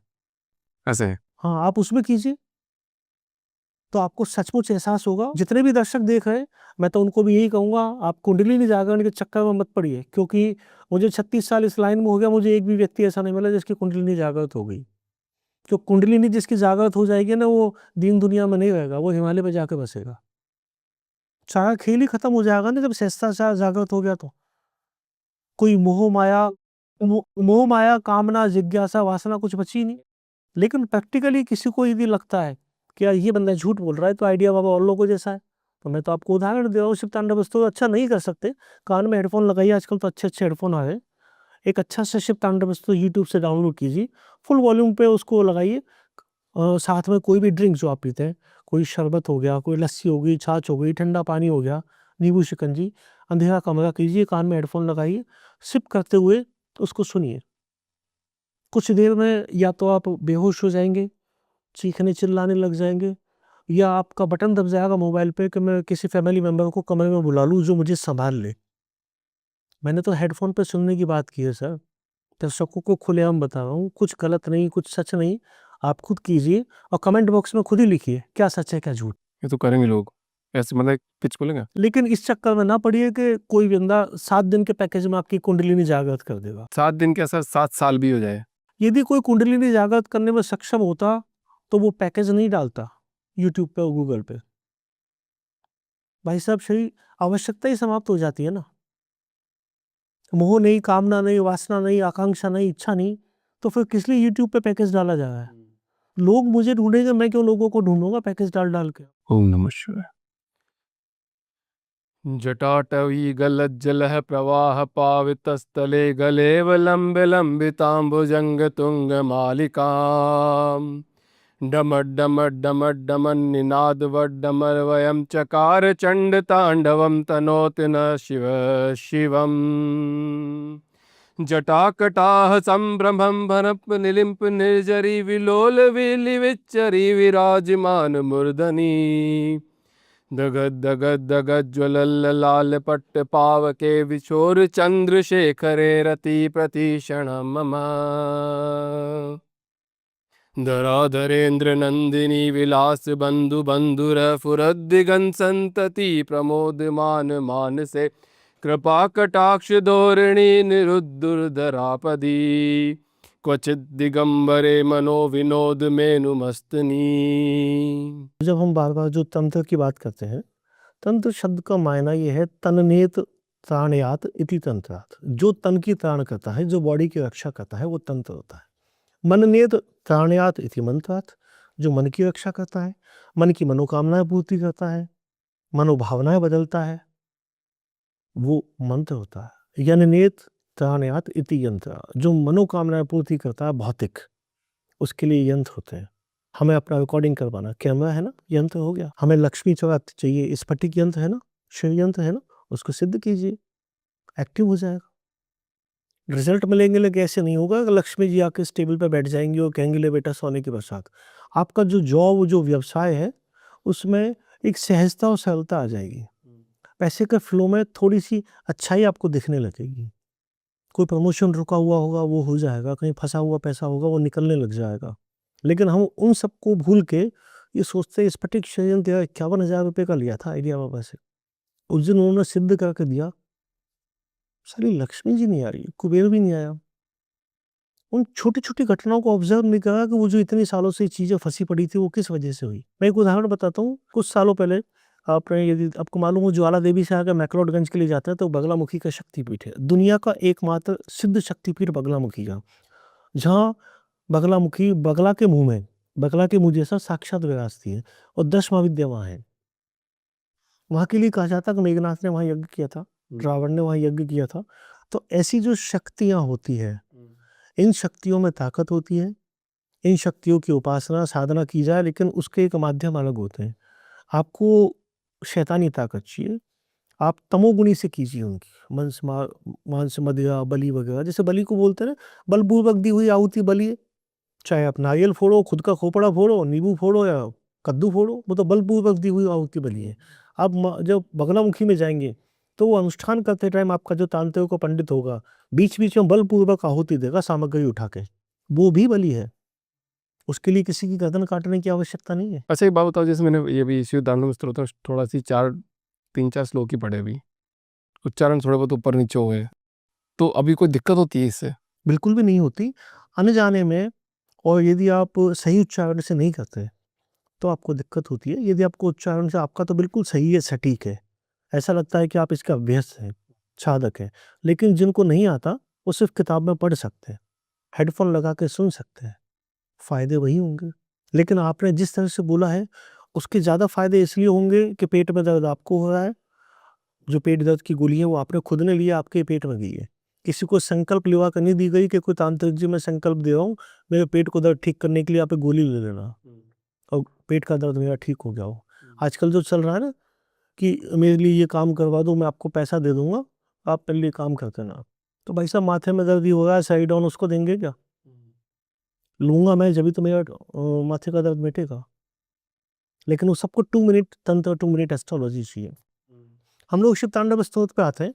आज के दौर में जो भी दर्शक, जो भी साधक कुंडली जागरण करने जैसी चीज में विश्वास करते हैं या नहीं करते हैं, लेकिन उसका नमूना देखना चाहते हैं, किसी विशिष्ट और वरिष्ठ गुरु के निर्देशन में आप इसको बैठ के उच्चारण सीखिए, कीजिए। वो संभव नहीं हो, आप यूट्यूब पे या मोबाइल पे कहीं भी उसको सुनिए, आँख बंद करके और महसूस कीजिए। यदि आपके रीढ़ की हड्डी में, स्पाइन में आपको वाइब्रेशंस, चुनचुनाहट महसूस होती है, तो ये चुनचुनाहट वही है कि एक अजगर कुंडली मार के बैठा है, और आपने थोड़ी-सी सुई चुभाई उसको सिर्फ तांडव स्तोत्र के बहाने। तो वो जो हिला-डुला ना, आपको एहसास हो गया कि कुछ तो है, बंदा सोया हुआ तो है यार, लेकिन इसमें मेहनत करने की आवश्यकता है। फिर तो जब भी बोलता हूँ तो ऐसे सब पूरा शरीर एकदम मेरा पूरा अनुभव और मानना ये है, जो भी इस विषय पे बात करता है कुंडलिनी जाकर, मैं उससे कहता हूँ भाई, घर में ते मतलब मारवाड़ी शब्द कह रहा हूँ, लुगाई है, छोरी है, मैया बाप है, इन पे ध्यान दे और तेरा काम धंधा पे ध्यान दे। कुंडलिनी अगला जन्म में जाकर कर लूँगा। बट ऐसा क्यों? वो भी तो अपना कुछ करना चाह रहे होंगे लाइफ में। भाई साहब, क्या आप 35 साल इसके लिए दे सकते हैं? कुंडलिनी जागृत करने की जो साधना होती है, उसके कुछ नियम होते हैं, जिनमें 3-3 साल तो एक-एक चक्र आपको दिया जाता है, और लगभग 4 से 5 साल उसके आगे और पीछे की ओपनिंग और क्लोजिंग होती है। जैसे आपका अपना एक शूट का ओपनिंग क्लोजिंग होता है ना, तो उसकी भी एक ओपनिंग क्लोजिंग होती है। इन सब में ओवरऑल 35-36 साल लग जाते हैं। फिर उसके बाद आप क्या पाएँगे? मैं पानी पे चल सकता हूँ, मैं हवा में उड़ सकता हूँ, तो वो तो साहब 7-8 हज़ार रुपए का टिकट लेके फ्लाइट में बैठ जाओ ना, 400-500 का टिकट लेके क्रूज़ में बैठ जाओ ना। उस जादूगरी को सीखने, उस चमत्कार को दिखाने के लिए लोगों को अपने जीवन के अमूल्य 36 साल, 35 साल बर्बाद किए। क्योंकि कुंडलिनी जागृत यदि हो ही गई सचमुच, मैंने तो आज तक किसी को होते हुए नहीं देखा। मुझे तो अपने इतने बड़े जीवन में एक शख्स मिला था, अघोरी बाबा थे, जब मैं मैक्लोडगंज से नीचे घाटियों में गया था। मेरे बड़े भाई साहब भी साथ में थे। तो हम लोग इस छानबीन के लिए गए थे कि क्या पता कोई अघोरी भटकता हुआ मिल जाए, तो उससे कुछ ज्ञान ले लेंगे, या उससे पूछेंगे बाबा पारस पत्थर कैसा होता है, फलानी चीज़ें, क्यूरियोसिटी होती है। तो इन सब चीज़ों के लिए मैं भटक के गया, तो मुझे समझ में यही आया, एक अघोरी मिला, उसका सिर्फ मूलाधार चक्र जागृत हुआ था। उस मूलाधार चक्र के जागृत होते ही, जो व्यक्ति टीचर था फर्स्ट ग्रेड का, मूलाधार चक्र जागृत होते ही अगले दिन बाबा जी बन के हिमालय चला गया। अब सोचिए 7 दिन के पैकेज में कुंडलिनी जागृत हुई है, उसके बाद उस व्यक्ति का क्या हाल होगा? गलती से मान लो जागृत हो भी जाती है कभी-कभी, उनके कहे अनुसार, मैंने तो होते नहीं देखा। सिर्फ मूलाधार वाला व्यक्ति, हमें भी एक सौभाग्यवश मिल गया, हम तो वैसे ही भटक रहे थे। करेक्ट। तो ये जितने भी लोग शमशान में यातनाएँ साधनाएँ करते हैं कि भैया कि हमको ऐसा मिल जाएगा, सब कुछ मिल जाएगा, प्लस ब्रह्म राक्षस, डकिनी, यक्षिनी कान में आके बोलेगी। डाकिनी, शाकिनी, हाकिनी, लंकिनी, यंकिनी, रंकिनी, यक्षिणी, यक्ष अलग मैटर होता है। वो थोड़े से ऐसे होते हैं कि आप प्रधानमंत्री, माननीय प्रधानमंत्री तक नहीं पहुँच सकते, तो लोकल वार्ड मेंबर से अपना काम करवा लीजिए। तो ये यक्ष, यक्षिणी, 64 योगिनी वगैरह लोकल वार्ड मेंबर है। तो ये आप ऐसे किसी व्यक्ति से मिले हो जिन्होंने ये साधनाएँ साधी? हाँ जी, बिल्कुल, बिल्कुल। और मैं आपको छोटा मुँह बड़ी बात कह रहा हूँ, मैं 64 योगिनी के प्रति मेरा अनुराग है, तो पिछले लगभग 14 साल से मैं उनकी उपासना साधना करने की कोशिश कर रहा हूँ। इसका बहुत अच्छा स्थान है। आप मध्य प्रदेश में मुरैना नाम का एक कस्बा है, उसमें जाएँगे, ऊपर 64 योगिनी का शक्तिपीठ बना हुआ है। जैसे आप वहाँ जाएँगे, सबसे पहले आप शॉक्ड हो जाएँगे कि हिंदुस्तान में जो संसद भवन बनाया गया था, वो उस 64 योगिनी मठ की रेप्लिका है। और वहाँ लिखा हुआ है बोर्ड, आप जाके देखिए सर, गूगल कीजिए, यूट्यूब कीजिए, उसको देख के वो बनाया गया था। क्योंकि जहाँ इतनी बड़ी शक्ति, एक सुप्रीम पावर, 64 योगिनियाँ, उनके 64 शिवालय, और बीच में मुख्य महाकाल, क्योंकि शिव जी का सात्विक स्वरूप जो सबसे बड़ा है इस पृथ्वी पे, वो महाकाल स्वरूप है। चाहे आप उज्जैन जाके देखें, या अपने घर में बैठ लें आप, या भारत का शिवलिंग लगा लें, महाकाल रूप है। तो पुराने लोग जो वहाँ गए थे इनको खोजबीन करने के लिए, वहाँ उन्होंने जब ये चीज़ देखी, तो उसकी रेप्लिका इसलिए बनाई, क्योंकि संसद भवन में कौन बैठता है? वही हिंदुस्तान से छँटी हुई सारी पावर्स, जो वहाँ जाकर एक सुप्रीम पावर को बनाएगी। वहाँ भी तो 64 योगिनियाँ, नहीं तो आजकल तो कितने 200 यक्षिणियाँ हो गई, 800 यक्षिणियाँ हो गई, ये सब सांसद ही तो हो गए, ये भी तो योगिनियाँ हो गए। बट फ़ायदा क्या है सर? मतलब जैसे मान लो आपने बोला कि मैं पूजा करता हूँ भगवान की, तो क्यों करते हो आप? एक ऊर्जा प्राप्त करने के लिए, एक एनर्जी प्राप्त करने के लिए, कि जीवन को सहज बनाया जा सके। जो भी तकलीफ़ें आती है, उनका निपटारा तो नहीं हो पाएगा, बदल तो मैं नहीं पाऊँगा, लेकिन उनको सहन करने की मुझे शक्ति मिल जाए। यदि एकदम से मुझ पे कोई अटैक हो रहा हो, तो मेरे पास कोई ऐसी इनविजिबल कोई अदृश्य पावर है, जो उसको झेल ले। लाइक मैं दिल्ली में आया हूँ, मुझे पता है यहाँ बरसात होने वाली है, तो एक छत्ता साथ में लेके आऊँ। बरसात को मैं नहीं रोक सकता, छत्ते से अपना प्रोटेक्शन कर सकता हूँ। तो ये वो सिद्धियों का फ़ायदा है। कि हमने अपना छत्ता ले लिया, अब इसको उस वे में तो मैं नहीं ले जा सकता, काम सूत्रा के वे में छाता तो वहाँ भी होता है प्रोटेक्शन के लिए, और उसका उपयोग भी वही होता है, लेकिन लोगों ने उसका गलत तरीके से उपयोग कर लिया बाम मार्गी तंत्र में। सिर्फ सेक्स को, तंत्र को आर्ट बना के अपनी जो सेक्सुअल हवस है, सेक्सुअल जो डिजायर है उसको पूरी करना, जबकि दक्षिण मार्गी तंत्र में ऐसा कोई विधान नहीं है। मैंने शमशान साधना की नहीं है, लेकिन सैकड़ों शमशान साधनाओं में वरिष्ठ साधकों के साथ बैठ के मैंने देखा है। शमशान एकमात्र वो जगह है दुनिया की जहाँ पे आपको मोह माया इन सब चीज़ों से छूट कर आपका दिमाग सहज और संतुलित होता है, आपका दिमाग खाली होता है। जितनी देर आप किसी के फ्यूनरल में जाकर बैठेंगे ना, आप वही बातें करने लग जाएंगे, सब मोह माया है। कुछ नहीं रखा जीवन में, बेचारा कल तक देखो कैसा था, सब यही रह जाना है। वहाँ आपके ज्ञान चक्षु खुल जाते हैं किसी भी व्यक्ति के। जो बड़ा भौतिकवादी व्यक्ति होगा ना, लग्जरियस लाइफ जिया होगा, उसके भी ज्ञान चक्षु खुल जाते हैं। तो जब इतनी सी देर में ज्ञान चक्षु स्वतः ही खुल जाते हैं, कोई खोलता नहीं है, तो कोई व्यक्ति उससे उच्च स्तर की कोई क्रिया करना चाहता हो, जिसे आप साधना का नाम दे दें, कोई प्रोसेस का नाम दे दें, तो वो शमशान में जितनी भी अदृश्य शक्तियां हैं उनके साथ उसका एसोसिएशन बनता है, एक संवेदनशील भावनात्मक संबंध स्थापित होता है। अब ये उसकी श्रद्धा, उसकी इंटेंसिटी के ऊपर है कि मैं आज यहाँ आया हूँ, मेरी आपके प्रति कितना लगाव और इंटेंसिटी है कि मैं जीवन भर का आपसे संबंध बना लूँ, या हो सकता है इस पॉडकास्ट के बाद मैं अपने घर चला जाऊँ, आप अपने घर चले जाएं। तो वह हाई इंटेंसिटी काम करती है। जिन तांत्रिकों की बात की जाती है जो शमशान में साधनाएँ करते हैं, उनकी कैटेगरी, वो अलग तरह के लोग होते हैं, उनका काम ही यही होता है, जन कल्याण के लिए या सिद्धियाँ प्राप्त करने के लिए तांत्रिक साधना करना। और वो शमशान में इसलिए की जाती है, एक तो वहाँ एकांत होता है, एक वहाँ मरघट में जो भोलेनाथ होते हैं उनका निवास होता है, प्लस कुछ लोग जो चिता साधना करते हैं ना, वो चिता साधना चिता पे बैठ के नहीं की जाती। जब किसी व्यक्ति की देह जल जाती है, उसके बाद 3 से 4 घंटे तक उसकी आत्मा वहाँ उस चिता की चक्कर लगा रही होती है। ऐसा मैंने होते हुए देखा है। होते हुए देखा है? हाँ जी।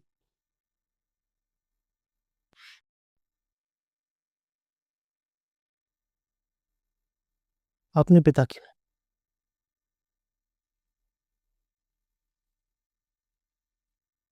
इसीलिए मैं इस बात को सच्चाई के साथ कह सकता हूँ कि लिखा-पढ़ी की बात नहीं है। मैंने चक्कर लगाते हुए अपने पिता को देखा है।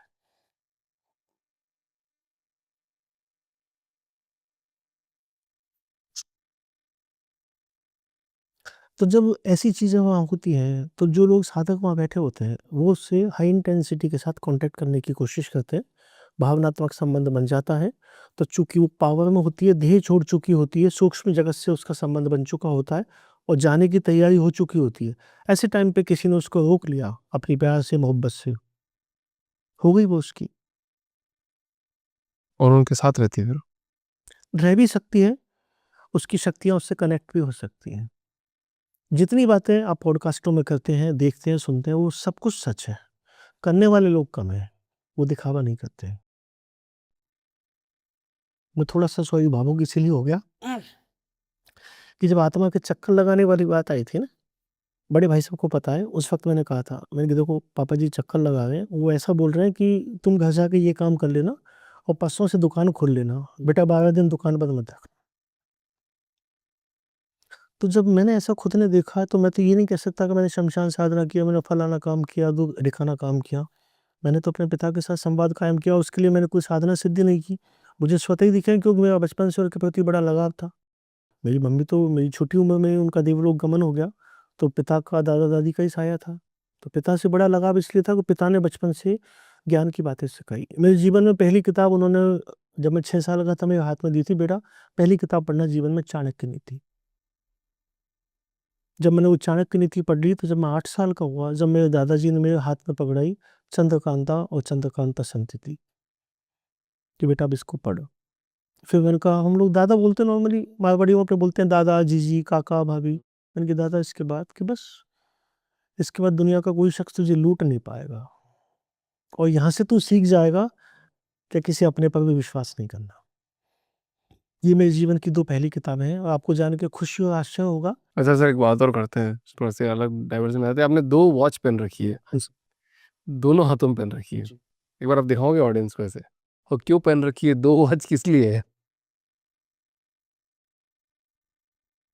हम लोग जब कभी भी भाग्य की, कर्म की, किसी भी चीज़ की बात करते हैं, तो इन सब के पीछे मूल चीज़ आती है कि हमारे पास क्या ऐसा होना चाहिए जिससे सब कुछ ठीक हो जाए या सब कुछ सहज में हो जाए। तो वो एकमात्र बात है, हमारा समय सही होना चाहिए। समय को कैसे सही किया जाए, या तो उपायों से किया जाए, या फिर आपको 2 मिनट वाली एस्ट्रोलॉजी या रेमेडी चाहिए, या कोई एक आप नहीं चाहते कि कुछ टेक्निकली ऐसी चीज़ें हों जिससे मैं उनको ठीक कर सकूँ। यानी मैं भाग्य नहीं बदल रहा, लेकिन मेरे आसपास जो परेशानियां हैं समय में, इन जो हर्डल्स हैं, इनसे कैसे मैं पार पा सकता हूँ। तो वो इसके लिए सबसे पहला निदान होता है, हमारे घर में कोई भी जो वॉल क्लॉक है बंद नहीं रहनी चाहिए। एक वास्तु का, एस्ट्रोलॉजी का भी एक रेमेडी है। हमारा समय खराब हो जाता है, कुछ ऐसे अनएक्सपेक्टेड चीज़ें आने लग जाती है जब घर में बंद पड़ी घड़ियाँ होती है। ऐसे ही हाथ की घड़ी, आप जितनी अच्छी, जितनी लग्जरियस पहनेंगे, आप 100 घड़ियाँ मत पहनिए, एक घड़ी लग्जरियस पहनिए। वो सिर्फ समय नहीं बताएगी, आपका समय भी बताएगी। मैं भी राडो की घड़ी लेके आऊँगा। लाइए सर। और इसमें टाइटन जो मेरे फेवरेट है, मैं टाइटन के मेरे पास सारे मॉडल्स हैं। जब भी टाइटन कोई मॉडल लॉन्च करता है, अभी उसने 750 घड़ियों का एक लिमिटेड एडिशन टाइटन के 25 साल पूरे होने पे लॉन्च किया था। मेरे पास घड़ी आई थी, उसकी शायद 748 या 746 नंबर वॉच है। प्रत्येक वॉच के साथ गारंटी कार्ड है और लिखा हुआ है special edition for special customers. आप सही बोल रहे हो कि घड़ी वास्ते ये चेंज करने से वक्त चेंज हो जाता है। भाई साहब, जब आप स्लीपर पहन के किसी से मिलने जाते हैं, और जब आप आदिदास का शूज़ पहन के मिलने जाते हैं, या बहन यहाँ है, आप नॉर्मली कोई स्लीपर पहनती है, हश-पपीच के सैंडल पहनती है, कितना बड़ा कॉन्फिडेंस आ जाता है। क्यों आता है? क्या वो 20,000 रुपए जूते में कॉन्फिडेंस होता है क्या? वो आपके साथ एक एसोसिएशन डेवलप करता है, जो आपकी, हम बोलते हैं ना, मनसा वाचा कर्मणा, हमें एक्टिव हो जाने के लिए कोई साधन, कोई सिद्धि चाहिए। तो ये छोटे-मोटे साधन है ना, घड़ियाँ हैं साहब, अच्छी वाली टाई है, आपके जूते अच्छे हैं, और तो और सुनने में लोगों को अजीब-सा लगेगा, मैं तो दर्शकों से कहता हूँ, आप बजाय फिज़ूल की रेमेडी करने के लिए, अपने जो अंडरगारमेंट्स होते हैं ना डेली में पहनने के लिए, उनको फटे हुए मत पहनिए। आप अंदर से फटे हाल है भाई साहब, तो बाहर से कैसे नोट की अपेक्षा रखते हैं? कितने लोग आपको मिलेंगे जो फटा बनियान पहन के घूमते हैं? कैसे उम्मीद करते हैं कि ये बंदा मिलियनेयर बनने के लिए महत्वाकांक्षाएँ और दौड़ लगा रहा है? यार, ₹200 का बनियान तो खरीद के पहन लो। एक 2 ₹150 के अंडरगारमेंट्स तो पहन लो। आप उसको तो ढंग से साफ नहीं कर पा रहे, पहन नहीं पा रहे, और सोचते हैं ऊपर अरमानी का सूट पहन के जाऊँ। चीज़ें तो अंदर से बाहर आती हैं। पहले अंदर तो ठीक कीजिए साहब। हम सस्ते में क्यों निपटे हैं? सस्ता ये नहीं है, सस्ता तो वो है जो एक दफ़ा आपने लिया और उसको जीवन भर होगा। हम बात आते हैं हथकड़ी एस्ट्रोलॉजी पे फिर से लौट के। कुछ समय बाद मेरी एक किताब आने वाली है, जिसको हिंदी और इंग्लिश में मैं एक साथ ला रहा हूँ। इंग्लिश का उसका नाम है रिस्टवॉच एस्ट्रोलॉजी। हिंदी का नाम है हथघड़ी ज्योतिष। हथघड़ी या हथघड़ी हम लोग बोलते हैं। ये ज्योतिष किस तरह से है, नक्षत्र, नवग्रह, राशियाँ भी समय के साथ जुड़ी हुई हैं। समय से संचालित है और समय को संचालित करती है। मेरे पास, कभी आप मेरे होम टाउन में पधारेंगे, मैंने अपनी दुकान में एक छोटी-सी गद्दी बनाई हुई है गणेश जी के लिए, जहाँ मैं बैठता हूँ। तो जैसे एक पंचांग होता है ना, कागज़ों में देखते हैं, मैंने एक वॉल क्लॉक स्पेशली डिज़ाइन करवाई है, वो सिर्फ़ एक इंडिया में एकमात्र प्रोटोटाइप है। आकाश में जैसे ही लग्न चेंज होगा, नक्षत्र चेंज होगा, वो घड़ी सैटेलाइट से जुड़ी हुई है, वो वॉल क्लॉक, वो चेंज हो जाएगा। अब सर दोनों हाथों में पहनिए, और विक्टोरिया आइनॉक्स अच्छी घड़ी, वेरी मेरी गुड। फेवरेट घड़ी है। दाएँ हाथ में क्यों नहीं पहनते सर? दुनिया के जितने भी बड़े लोग देखेंगे, जो मास्टरमाइंड है, वो हमेशा दाहिने हाथ में घड़ी पहनते हैं। राइट हैंड में। हाँ जी सर, मैं भी इसका विज्ञान आपको बताता हूँ। सभी लोग जितने बैठे हैं, उनके दिमाग की नसें खुल जाएँगी। हम जब कभी किसी से लड़ते हैं, नॉर्मली बचपने में हाथ पकड़ लेते हैं। अब बता तू, अब कुछ मेरा बिगाड़ सकता है? यहाँ कुछ नाड़ियाँ हैं जिससे किसी को कमज़ोर किया जा सकता है। जब हम किसी से मिलते हैं प्यार से, सपोज़ प्रेमिका से, पत्नी से, हाथ को यूँ पकड़ के, हाथ में हाथ लेके, कलावा साहब यहीं क्यों बाँधा जाता है? गले में क्यों नहीं बाँधा जाता? पूजा के समय मौली कलावा, यहाँ नाड़ियाँ हैं, इसीलिए वैद्य जी भी वही देखते हैं, वात, पित्त और कफ। लेकिन उसके साथ-साथ कुछ सपोर्टिंग नाड़ियाँ हैं, जैसे हमारी देह में 72,000 नाड़ियाँ हैं, इनमें से कुछ महत्वपूर्ण नाड़ियाँ यहाँ हैं। आपने कड़ा भी पहना हुआ है, मैं तो आज निकाल के आया, मैं भी डेली यूज़ में एक सोने का कड़ा पहनता हूँ। इस दाहिने हाथ को जितना प्रीशियसनेस देंगे, जितनी लग्ज़री देंगे, उतनी आपकी लाइफ में आएगी। क्योंकि ये नाड़ियाँ वो है ना, यहाँ पे आप अच्छी घड़ी पहनिए, वो वाइब्रेशन जुड़ेगी। जैसे मैं आपको जस्ट फॉर एग्ज़ाम्पल बताता हूँ, ये घड़ी है, अब मैंने इसको उतार दिया, इसमें सेंसर्स हैं, ये 1 घंटे के भीतर ये घड़ी बंद हो जाएगी। मैं आपको सर सबको एग्ज़ाम्पल बता रहा हूँ कि कैसे हमसे घड़ी जुड़ती है। चूँकि इतने अच्छे लेवल की है, इसलिए मैं एग्ज़ाम्पल दे रहा हूँ। अब ये घड़ी मैंने यूँ पकड़ी, मेरी बॉडी के वाइब्रेशन से घड़ी स्टार्ट हो गई। जिसके पास ये बात को समझ सकता है। हम्म। तो बॉडी का ऐसा कौन सा वाइब्रेशन है भाई? क्या उसमें सेल लगाता है वो पावर बैंक है, क्या चीज़ है वो, जिससे घड़ी स्टार्ट हो गई? इतनी महंगी घड़ी जिसका मैकेनिज्म वर्ल्ड क्लास की घड़ी, और जरा सी हमारी उंगली से पकड़ने से स्टार्ट हो गई। ना कोई सोलर एनर्जी, ना बैटरी, ना चाबी भरा है। इट मीन्स फाइनली कक्ष ये है कि हमारी देह में कुछ ना कुछ तो सब अच्छा है और बहुत अद्भुत है। उससे सिर्फ जगाने की आवश्यकता है। ज़्यादा समय नहीं है तो छोटे मोटे चीज़ों से इनको आजमा सकते हो। दोनों हाथ में घड़ी पहनी है, दाहिने हाथ में आप अच्छी वाली महंगी, महंगी का मतलब ब्रांडेड घड़ी, रेप्लिका ना हो, उसको पहनिए। पहली चीज़ कॉन्फिडेंस आएगा। दूसरी चीज़ आपका देखने का नज़रिया बदलेगा। आप जब कभी इस एंगल पे देखते हैं घड़ी का टाइम, तो आपकी आंखों को जोर लगाना पड़ता है। आप साहब दोनों हाथों में घड़ियाँ पहनिए और ज़रा दाहिने हाथ की तरफ आँख घुमाइए और एंगल चेक कीजिए, आपको कितना मज़ा आ रहा है समय देखने में। और बाएं हाथ में घड़ी पहन के देखिए, आपको कितना जोर लगाना पड़ रहा है, एक्स्ट्रा एफर्ट्स लगाना पड़ रहा है समय को देखने में। तो जब हमें घड़ी का समय देखने में एक्स्ट्रा एफर्ट्स लगाना पड़ रहा है, जोर लगाना पड़ रहा है, पर मैं तो जिस लेफ्ट हैंड में कंफर्टेबल फील करता हूँ दीदी। आप फील करते हैं, लेकिन उससे ज़्यादा एक्स्ट्रा भी तो चेक कीजिए ना। अभी तक आपने वो चीज़ चेक नहीं की। आप अभी तक अपने कड़े के साथ कंफर्ट है, अपनी मौली धागे के साथ कंफर्ट है, उससे थोड़ा-सा एक कदम और आगे बढ़ जाइए। अब घड़ी के साथ चेक कीजिए, और ये कड़ा उतार दूँ, वो आपकी चॉइस है, पहनना चाहिए नहीं पहनना चाहिए? वो आपकी चॉइस है। इससे कोई भी नेगेटिव पॉजिटिव फ़र्क नहीं पड़ेगा। बात घड़ी के जो सामंजस्य है ना, इसका जो सेल है, जो मैकेनिज़्म है, जो टिक, टिक, टिक, टिक, टिक हमेशा चलता है, उसके साथ अपनी नाड़ियों को जोड़िए, क्योंकि नाड़ियों में भी वाइब्रेशंस है। यही 72,000 नाड़ियाँ हमारी पूरी देह में हैं। साहब कुछ हो ना हो, स्वास्थ्य तो ठीक हो ही जाएगा। जब नब्ज़ के साथ-साथ घड़ी धड़केगी तो। अच्छा, पहले तो एक चीज़ बताते हैं, आपने घड़ी पहनी है बहुत टाइट जी। एकदम और मैंने पहनी है लूज़, हाँ जी। इससे भी कुछ फ़र्क पड़ता है क्या? किससे फ़र्क पड़ता है? आप बहुत सारी चीज़ों को ऊपर से निकाल देते हैं, छोटी-मोटी तकलीफ़ों का आपको कोई फ़र्क नहीं पड़ता। ओके, जाने दो यार, देख लेंगे सब। जो चाहेगा ठाकुर जी चाहेंगे जो हो जाएगा। मैं एक्सपेरिमेंट कर रहा हूँ, अदरवाइज़ मैं भी लूज़ घड़ी पहनता हूँ, लेकिन मैंने आपको निवेदन किया ना कि मैं हथकड़ी ज्योतिष पे एक्सपेरिमेंट कर रहा हूँ। तो जैसे हैनीमैन ने होम्योपैथी में अपने आप पे एक्सपेरिमेंट किया, मैं डॉक्टर हैनीमैन तो नहीं, लेकिन मैं सोचता हूँ किसी भी एक्सपेरिमेंट को करने के लिए आप माध्यम को मत चुनिए, अपने को माध्यम बनाइए। आप खुलेआम दर्शकों के सामने बता रहा हूँ, जो लोग मुझे जानते हैं, मुझसे या फैमिली से जुड़े हुए हैं, अभी पिछले 3 वर्षों तक मैं बिस्तर पे रहा हूँ, बिस्तर में? कंप्लीटली। एक के बाद एक मेरी चूँकि जन्म कुंडली की ग्रह दशाएँ ऐसी आ गई थी, मालूम अब यहाँ देखिए कि भाग्य को नहीं बदला जा सकता। मैं खुलेआम बोल रहा हूँ, मुझे मालूम था 26 दिसंबर 2024 से पहले मैं बिस्तर पे नहीं उठ पाऊँगा। दशाएँ अंतर्दशाएँ साफ दिख रही थी। 15 जनवरी 2022 को बस पाँव में थोड़ी-सी ठंड घुसी दुकान पे बैठे-बैठे, एकदम ठंड लगी और 4-5 कंबल रज़ाई पलंग पे बिछाए, अंदर बैठा टोपा थर्मल लगा के 4-5 कंबल रज़ाई ऊपर, बस उस दिन से बिस्तर पे। एक बीमारी जाती नहीं, दूसरी आ जाती। लेटे-लेटे फ़ोन में देखी जन्म कुंडली, तो समझ में आ गया सब क्या स्थितियाँ चल रही है। फिर सोचा कि देखो भगवान ये लीला कब तक दिखाता है, तो मालूम चल गया 26 दिसंबर 2024 को रात को 9:34 पे ये ग्रह दशा बदलेगी आपकी सूक्ष्म प्रत्यंतर दशा। उसके बाद बिना किसी मेडिकेशन के आप ठीक हो जाओगे और घड़ी सही हो जाओगे। तो इन 3 सालों में साहब खुलेआम बता रहा हूँ, जो लोग रेमेडी के गुलाम हैं, भाग्य नहीं बदला जा सकता। मैं ज्योतिष तंत्र मंत्र का साधक भी नहीं हूँ, एक विद्यार्थी हूँ। 3 साल तक बिस्तर पे रहा हूँ, कुछ नहीं कर पाया, सिवाय देखने के और भोगने के।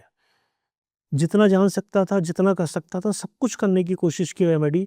अंत वही निकला जो जन्म कुंडली में लिखा हुआ था। 26 दिसंबर 2024 को रात को 9:34 निकला और 10 बजे बड़े भाई साहब मेरे कमरे में आते, बोलते यार चाय पिए क्या? कहा आज इच्छा तो बहुत हो रही है, चल एक काम कर मेरे कमरे में चल। मैंने रजाई फेंकी है, उठाऊं और उससे बोलता हूँ थोड़ी सी बीकाजी की भुजिया और ले आना, साथ बैठ के खाएंगे। 3 साल में हम दोनों भाइयों ने साथ बैठ के कुछ खाया पिया है, वरना ये मेरे दुकान से आते मेरे बिस्तर पास बैठ के, आंख में आंसू आता है इनको। कोई कुछ नहीं कर पाया। समय बदला, सब चीजें स्वतः ही ठीक हो गई। तो यहाँ हम उस चीज को कनेक्ट कर सकते हैं, भाग्य को बदला नहीं जा सकता। नियति ने जो लिख दिया है ना, आपने अपनी रेमेडी की, लेकिन अटल सत्य जो था वो सत्य है, मेरी खुशी के लिए कर ली, शांति के लिए कर ली, खुश हो गया, फलानी जगह ये अनुष्ठान करवा लिया, फलानी जगह पूजा, ठीक है। मेरे पास भी जातक लोग आते हैं, मैं उनके लिए भी पूजा पाठ अनुष्ठान करवाता हूँ, लेकिन मैं अपने ऊपर लेके इस बात को खुलेआम कह रहा हूँ।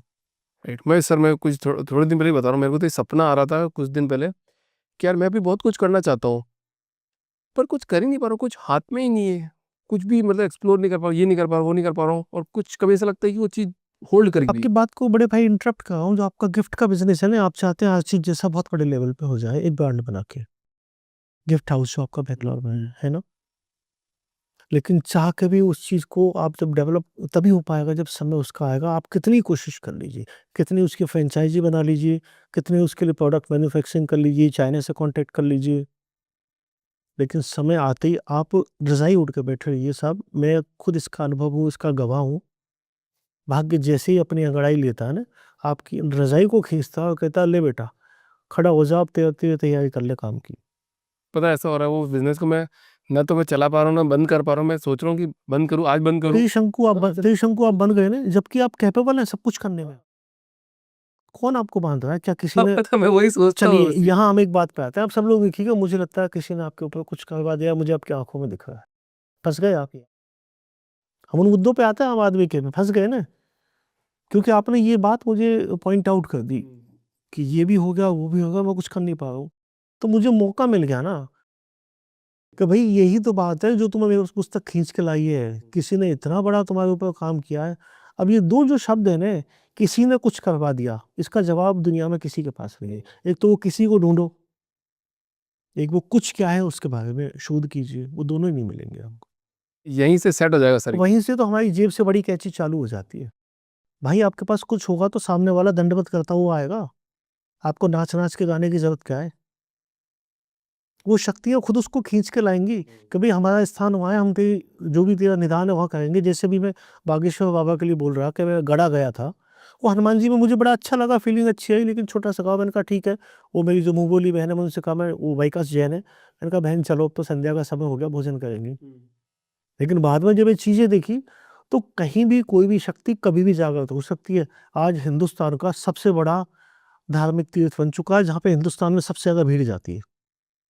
एक छोटा-सा गाँव, जिसमें एक ब्राह्मण अच्छी फैमिली के माता-पिता, 2 लड़के, 1 लड़की हैं, उनमें से 1 लड़का, जिसको उसके दादाजी जो सन्यासी थे, जिनको वो सन्यासी गुरु, सन्यासी बाबा, दादा गुरु कहते हैं, वो सब कुछ एक ही थे। उनके दादाजी सन्यास थे और वो बागेश्वर धाम की पूजा साधना करते थे। बहुत अच्छे लेवल पे वहीं रहते थे। बाकी घटनाएँ तो आप यूट्यूब पे देख लीजिए, जो उन्होंने बताया कि जैसे वो गए थे, उनकी मम्मी ने भेजा और रात को उन्होंने नहला के उनके दादाजी ने वो सामने खड़ा कर दिया और कहा कि बोल दो इनसे, आज तुम हमारे हो, हम तुम्हारे। तो फिर एक रोशनी की झलक आई और उसके बाद उनको एहसास होने लग गया। भाई साहब, किसी को भी हो सकता है, उनके ऊपर तो बहुत बड़ी कृपा आई सच में, सौभाग्यशाली है वो, नमन है उनको और उनके दादा गुरु को। लेकिन किसी के साथ भी हो सकता है, साहब डब्बा तो खाली छोड़िए एक दफ़ा। कोई सिम कार्ड लगा के नेटवर्क जब स्टार्ट करेगा, आपने अपना फ़ोन पकड़ा दिया इन साहब को, क्या उसपे जो नेटवर्क लगा ना एयरटेल का, वो बोलेगा भाई साहब पहले जियो की सिम तो निकालो, डब्बा तो खाली करो। हम अपना डब्बा ही खाली नहीं करना चाहते ना। मैं आपके पास आया हूँ तो मैं तो ये सोच के आया हूँ ना कि मेरे जितना भरा है पहले मैं उसको उल्टी कर दूँ। उनको नहीं सुनूँ, पहले तो मैं अपनी उल्टी कर दूँ। आपसे क्या सीख पाऊँगा? रामायण का एक बहुचर्चित घटना आप याद कर लीजिए, सभी को पता होगी। रावण जब अंतिम अवस्था में थे, अब उस वक़्त मैं कहूँगा रावण जी, क्योंकि वो दैत्यावस्था तो उसकी निकल चुकी ना, इतना ब्लड निकल चुका, तब तो विश्व का महाप्रकांड पंडित है। क्यों भगवान राम साक्षात विष्णु का अवतार होने के बावजूद अपने शेषनाग जो उनका था, जिसका लक्ष्मण रूप था, उसको कहते हैं कि इसके पास जाके ज्ञान ले। वो तो खुद अवतार है भाई, ये भी तो वहीं पहुँचने वाला है उनके हेडक्वार्टर पे। उनको पता है इस पूरे ब्रह्मांड में यदि वास्तव में किसी ने साधना, सिद्धियाँ और ज्ञान अर्जित किया है, तो एकमात्र ये शख्स है। जाते-जाते इससे जो खींच सकता है खींच ले माल, वरना ले जा रहा है अपना झोला। वो जब हम स्टार्टिंग में हमने बात करी ना, अपना लगेज लेके जा रहे हैं, कि अपना लगेज लेके जा रहा है, इसने पैक कर लिया, जो भी खींच सकता है ना इसमें से खींच ले। वहीं श्री लक्ष्मण ने गलती कर दी, सिर के पास बैठने की। तो हमें किसी से भी कुछ ज्ञान प्राप्त करना है ना भाई साहब, खाली डब्बा लेके, विनम्रता के साथ, आँखें झुका के, अपनी आत्मा अंतरात्माओं को के साथ नमन करते हुए उससे प्राप्त करने की अपेक्षा रखिए। इतना मिल जाएगा, आपकी झोली छोटी पड़ जाएगी। मैं एक बुक पढ़ रहा था, सन्यासी नाम मेरे को याद नहीं आ रहा, मैं बाद में बताऊंगा। तो मैंने जब बुक उठाई, मैंने कहा बुक पढ़ता हूँ मैं, तो लास्ट पहले मैंने लास्ट पे वो निकला, तो उसमें उन्होंने बोला कि मैं सब ज्योतिष पे, सब पे, इन पे, सब पे विश्वास करता हूँ, बट मैंने अपने पूरे जीवन काल में ज्योतिषों को बोला कि जितने भी एस्ट्रोलॉजर सबको बोला कि आप मेरे को ना मेरा सबसे बुरा समय बताओ, उसमें मैं काम करूँगा कोई भी। तो उन्होंने वो बुरा समय बताया और उसमें काम करने की कोशिश करी, उस काम में वो सफल हो गए। बट उन्होंने बताया कि मेरे को परेशानियाँ बहुत आई थी, बहुत ज़्यादा परेशानी आई, बट मैं उस काम में सफल हो गया। तो उन्होंने एक बात और वहाँ पे नीचे लिखी कि अगर भगवान की शरण में आप चले गए कंप्लीटली, तो कितनी भी बड़ी विपत्ति होगी, तो वो ऑटोमेटिकली कट जाएगी। जी हाँ, मैं सहमत हूँ, बहुत शानदार आपने बात कही। जब हम प्रकृति के नियमों, प्राकृतिक चीज़ों से छेड़छाड़ करते हैं, तो उसके एवज़ में हमें परेशानियाँ भोगना बहुत आवश्यक है और होती है, अवश्यंभावी है। हम कोशिश तो कर लेते हैं, छोटी-मोटी साधनाएँ, सिद्धियाँ, शैतानी ताकत इन सब से कि हाँ, हमने ये सब चीज़ बदल ली, उसका खामियाज़ा साहब कहीं तो भुगतना पड़ेगा। एक घटना मैं बताता हूँ, एक ज़माने में बड़े-बड़े राजनेताओं और सुप्रीम पावर जो हिंदुस्तान की थी, उनके यहाँ एक बड़े तांत्रिक जो सो कॉल्ड बहुत बड़े तांत्रिक थे विश्व स्तर पे, जाया करते थे। उनकी गाड़ी में काले शीशे होते थे। प्रधानमंत्री भवन में भी उनकी गाड़ी की चेकिंग नहीं होती थी। एक दक्षिण भारत के प्रधानमंत्री थे, उनके वो गुरु थे। जबकि मूल रूप से आप जानते होंगे राजस्थान में अलवर के पास एक छोटे से गाँव के थे, जैन फैमिली के। उन्होंने ऐसी साधनाएँ की, सिद्धियाँ की, पैशाचिक साधनाएँ, पिशाचों को उन्होंने सिद्ध किया। इसलिए आप देखिए यदि आप कभी आपको जाने का मिले या उनकी कोई पुरानी फ़ोटो देखने को मिले उनके यौवनावस्था की, जवानी की अवस्था की, तो उनके चेहरे पे ग्लो है। लेकिन जब वो साधना सिद्धि करके एक्टिवली राजनीति पे और बड़े स्तर पे आए, तो उनके चेहरे पे कालापन आ गया। वो शक्तियाँ कहीं तो निवास करेंगी ना, आपको दिखेगा ना। मेरे मन में कोई बेईमानी होगी और मैं अभी बहन बैठी है, उससे कहूँगा, और कैसी है तू? तो अच्छाई होगी तो वो तो अच्छे ढंग से जवाब देगी, मेरी जो नियति है, मेरी जो नीयत है उसको क्लिक करी है। मेरे चेहरे पे वो बात आई है। और यदि मेरी नीयत गंदी हो, मैं प्यार से भी कहूँगा ना, मैडम कैसी हो? तो उसको क्लिक हो जाएगा, नहीं यार इसकी नीयत गंदी है। और दूर से ही पता चल जाता है, वाइब्रेशन में ही पता चल जाता है। आप मेरे साथ आए, पहली बार मिले, मैं तो गले मिलता नहीं वैसे, ज़्यादा कम ही लोगों के मिलते हो, फिर अपन पहली बार आके आप गले मिले, मैं भी गले मिला आपके, तो एक दूर से ही वाइब्रेशन पता चल मैं जाती है। मैं भाई साहब खूब चेक करता हूँ। जिससे भी मिलता हूँ ना विशिष्ट रूप से, गले मिल के चेक करता हूँ। ये सब चीज़ मुझे मनोज कुमार साहब ने सिखाई थी। फ़िल्म स्टार मनोज कुमार साहब ने। वो मेरे गुरु हैं, फ़िल्म मेकिंग का कोर्स मैंने उनके साथ किया। उनसे सीखा पूरी फ़िल्म मेकिंग और म्यूज़िक और डांस की मुझे समझ दी थी शम्मी कपूर साहब ने। स्क्रिप्ट राइटिंग मैंने 2 लोगों से सीखी है, जिन्होंने सबसे बड़ा खिलाड़ी, खिलाड़ियों का खिलाड़ी बनाई, Umesh Mehra, he is one of my best friend in Bollywood. और दूसरे हैं मेहुल कुमार, जिन्होंने क्रांतिवीर, तिरंगा, कोराम बनाई। तो उनके साथ तो हमने कुछ ऐसी घटनाएँ देखी है, वो बाई कास्ट लोगों को नहीं पता होगा, ये उनका फ़िल्मी नाम है। उनका मूल नाम है मोहम्मद इब्राहिम बलूच, एमआई बलूच। बलूचिस्तान से वो लोग, उनके दादे-परदादे आए थे। जबकि जब ये बॉम्बे पहली दफ़ा आए थे गुजराती फ़िल्मों के किंग बन के, तो बॉम्बे में आके इन्होंने एक बैंक में नौकरी की थी। लेकिन फ़िल्मी दुनिया में जो आए उसके पीछे एक बहुत बड़ी घटना थी। ऐसी एक घटना, एक बड़े फ़िल्म प्रोड्यूसर हैं अनिल शर्मा, जिन्होंने गदर वगैरह बनाई। उनके पिताजी बहुत बड़े तपस्वी, योगी कह सकते हैं, हनुमान जी के ऐसे उपासक और ऐसे साधक कि हनुमान जी ने उनसे साक्षात्कार करते, आमने-सामने बात करते। जो लोग अ, हाइली ऑनरेबल केसी शर्मा साहब को जानते हैं ना, अनिल शर्मा जी के पिताजी को, वो सब समझ चुके होंगे कि जब वो बैठते हैं कुर्ता पजामा लाल पहन के आसन पे अपने, तो हनुमान जी साथ में बैठते हैं। बस भाग्य यही तो होता है कि मेरे जैसा एक, ठीक है, बड़े मारवाड़ी खानदान पैदा हुआ, लेकिन एक कपड़े की दुकान पे काम करने वाला और कपड़े का दुकान का व्यवसायी या एक पब्लिशर, और वो कहाँ जाकर फ़िल्मी दुनिया में चलेगा, कहाँ सिद्धि साधनाओं में, कहाँ इतने बड़े राजनेताओं में। ये भाग्य साहब कौन कहाँ खींच ले जाता है। 16 साल 15 साल में माननीय अमर सिंह जी का व्यक्तिगत और निजी सलाहकार रहा हूँ। मैंने वो चीज़ें उनके जीवन की वो शख्सियत देखी है, लोगों ने सिर्फ़ एक लग्ज़री लाइफ़ वाला उनका हिस्सा देखा है। मैंने उनकी निजी शख्सियत देखी है, कि वो लोगों के लिए कितनी हेल्प करते थे, लेकिन ज्योतिष और तंत्र मंत्र के वो प्रकांड विद्वान थे। वैसे प्रमोद जी एक बात बताओ, अपन तो बहुत स्टार्टिंग में आए थे, अभी बात कर रहे थे कि संतान प्राप्ति वाली एक बहुत बड़ी टेंशन है लोगों के, और मैंने एक थोड़ा आज सुबह का ही पॉडकास्ट किया था कि आईवीएफ सेंटर चलते हैं, उनसे संतान प्राप्ति हो जाती है जिनको नहीं हो रही। सब राजस्थान में, मैं आपकी बात काट रहा हूँ बड़े भाई साहब, राजस्थान में बहुत बड़ा आईवीएफ सेंटर है स्पिरिचुअल, माता कैला देवी का। करौली ज़िले में कैला देवी, कोई भी गूगल पे, यूट्यूब पे देख सकता है। वहाँ जाना पड़ता है पति-पत्नी को। कोई विशेष नियम कायदा नहीं है। वहाँ पे कैला देवी मंदिर के पास उससे पहले काली सील नाम की नदी बहती है जिसका पानी काला है। उसमें पति पत्नी को स्नान करना पड़ता है, दोनों कपड़े पहन लें, पत्नी को गीले बाल रखने पड़ते हैं।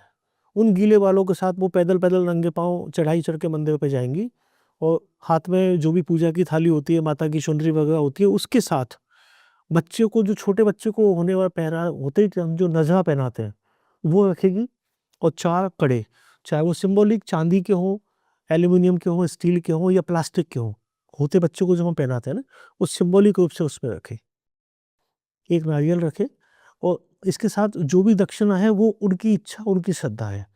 इसको ले जाके वो माता कैला देवी के पास जाके किसी भी दिन, किसी भी तहसील और किसी भी नक्षत्र में चले जाए, जहाँ सुप्रीम पावर बैठी है, जहाँ दुनिया का सबसे बड़ा IVF सेंटर है, वहाँ कोई नियम कायदा नहीं, वहाँ तो श्रद्धा है कि भाई पढ़े बच्चे आओ ले जाओ जिसको जो चाहिए। चलो एक बात बताओ, आपने मेरे को बोला कि थोड़ी देर पहले बात कर रहे थे कि अभिषेक जी किसी ने कुछ कर दिया और उसी के चक्कर में जेब कट जाती है। आपने भी एक बुक लिखी है, हाँ जी, टोने टोट के, तो फिर कैसे विश्वास कर रहे हो आप मैं इस आपको पे? बता देता हूँ, ये टोट के एक पुराना शब्द है। टोना तो कोई हमारे काम का ही नहीं है। टोना बोलते हैं जो गलत नियत से गलत काम करने वाले जो उपाय होते हैं, उनको टोने कहा जाता है। मनोकामना पूर्ति के लिए किए जाने वाले जो सतोगुणी उपाय होते हैं, जिनमें नींबू मिर्ची टांगना भी शामिल हो गया, नजर उतारना भी हो गया, बकवारी की पूजा उपासना भी हो गया, इनको टोटके कहा जाता है। लोगों ने आम भाषा में इसको टोने टोटके एक मान लिया। मैंने अपने जीवन में जितने अनुभूत उपाय देखे, लोगों को करवाए, वो सब मैंने इसमें दिए हैं। इसका कहीं भी किसी भी तरह से शमशान, भस्म, चिता से कोई ताल्लुकात नहीं। एक सहज उपाय है, चूँकि एक पब्लिशर का भी एक सिस्टम होता है कि साहब किताब जल्दी बिके, ज़्यादा बिके तो कुछ अलग कैची नाम होना चाहिए। तो बहुत मंथन करने के बाद समझ में आया, क्या आज तक ऐसा कोई नाम आया नहीं। टोटके के साथ जोड़ दो, लाख टके के टोटके। सुख समृद्धि हेतु टोटके, चंद्र शांति के टोटके, सुख दाम्पत्य जीवन के टोटके। इसमें लाल किताब के भी टोटके हैं साहब। अभी लाल किताब के बारे में बताओ, लाल किताब MLM है कि वास्तव में लाल किताब है? और मेरे दादाजी के बड़े मित्र थे पंडित रूपचंद जी जोशी। हम किस्सा वहीं से आरंभ करते हैं। मेरे दादाजी जब अमृतसर वगैरह इधर की साइड आते थे तो पंडित रूपचंद जोशी से मिल के जाते थे। तो उन्होंने एक दफ़ा उनको दिखाई थी। उससे पहले दादाजी मेरे भूत प्रेत विद्या और जिन्न विद्या के सिद्ध थे, तो उन्होंने मुझे काफ़ी चीज़ें सिखाई थी। तो वो मुझे बताया करते थे बचपन में, हम बच्चों को, भाई-बहनों को बिठा के, तो ऐसे-ऐसे वो फलाना पंडित है, वो डोकरा सा, वो एक लाल सी डायरी में लिखता है लाल शाही सो। लेकिन उसके उपाय बहुत अच्छे हैं। तो उन्होंने मुझे सच्चाई बताई दादाजी ने, कि उसको ज्योतिष का बड़ा अगाध ज्ञान है, फ़ारसी भाषा का वो बड़ा विद्वान था। उसने ब्रिटिश आर्मी में कुछ टाइम नौकरी भी की थी, लेकिन ब्रिटिश आर्मी में माना जाता था कि इन चीज़ों को कुछ ऑफ़ेंसिव माना जाता, वो छुप-छुप के एक लाल डायरी में लिखते थे। लेकिन उनके पास जो रेमेडी उन्होंने इन्वेंट की थी अपने अनुभव से, और जो भी उनकी इष्ट प्रबल था या उनकी शक्तियों से, साधनाओं से, वो रेमेडी ही लाल किताब का मुख्य चीज़ है। वरना साहब इसको असली प्राचीन कैसे कह सकते हैं? 1938 में इसका पहला इन्वेंशन हुआ, 1952 में लास्ट एडिशन आया है। कम से कम किताब को 100 साल तो हो जाने दीजिए। आज ये 2015 में लाख टके के टोटके मेरी आई है। कम से कम 2115 आएगा, जब जाके कहा जा सकता है असली प्राचीन है या कोई तांत्रिक साधना वाली किताब है। तो उसमें जो रेमेडियल उपाय है, वो आम आदमी के लिए फ़ायदेमंद है, उनमें कोई खर्चा नहीं है। उसकी आड़ में लोगों ने अब नई-नई किताबें खुद की डेवलप कर ली। मैंने ऑफ द रिकॉर्ड अभी आपको एक बात कही थी ना, लाल किताबें भगवत संहिता की किताबों के लिए। तो सबने अपने-अपने ब्रांडिंग करने के लिए कुछ और टोटके जोड़ दिए। जैसे अभी कुछ दिनों पहले आप देख रहे होंगे पॉडकास्ट रील में चल रहा है, लैट्रिन साफ करो धन आना लग जाएगा, वो ठीक हो जाएगा। तो मैं तो अभी परसों पलरोज जी, मैं और बड़े भैया बात कर रहे थे, मैंने कहा यार छोड़ो, अपने पास 8-10 लोगों का स्टाफ है, 2-3 दिन दुकान की करो छुट्टी, नीचे पब्लिकेशन का ऑफिस करते हैं बंद। लेडीज़ों को तो है नहीं, तो इनको तो रोटी पानी बना रहे, तो अपन सब लोग लगते हैं लैट्रिन को धोने में सुबह से शाम तक, 4-5 दिन दबा के धोएंगे। इन्होंने कहा पागल हो गया तो क्या करेगा? मैंने कहा देख धन आएगा इससे। हार्पिक मंगवा ली साहब हमने 5-5 लीटर की। और सच बताऊं अभिषेक जी, कान पकड़ रहा हूँ, झूठ नहीं बोलूंगा, 3 दिन तक हमने स्टाफ को लगा कर लैट्रिन धोई है, 5-5 6-6 घंटे हार्पिक डाला है। चेक तो करें साहब उपाय, क्या पता आ जाए। व्यवसायी है, 2 रोटी के लिए तो दुकान पे बैठते हैं। कुछ भी नहीं आया साहब, हार्पिक का खर्चा बहुत हो गया। और स्टाफ की सैलरी वो 3 दिन की थी ना, बेकार गई, क्योंकि दुकान खुली होती तो 10-20 रुपए कमाते ना। तो मतलब किसी से भी कुछ नहीं होगा। यहाँ से मैं एस्ट्रोलॉजी पे आता हूँ। राहु का स्थान माना गया जहाँ गंदगी है, जहाँ एकांत है, जहाँ बदबू है, जहाँ बैक्टीरिया है। तो घर में तो साहब एक ही स्थान होता है ना, शौचालय। राहु का स्थान वहाँ होता है।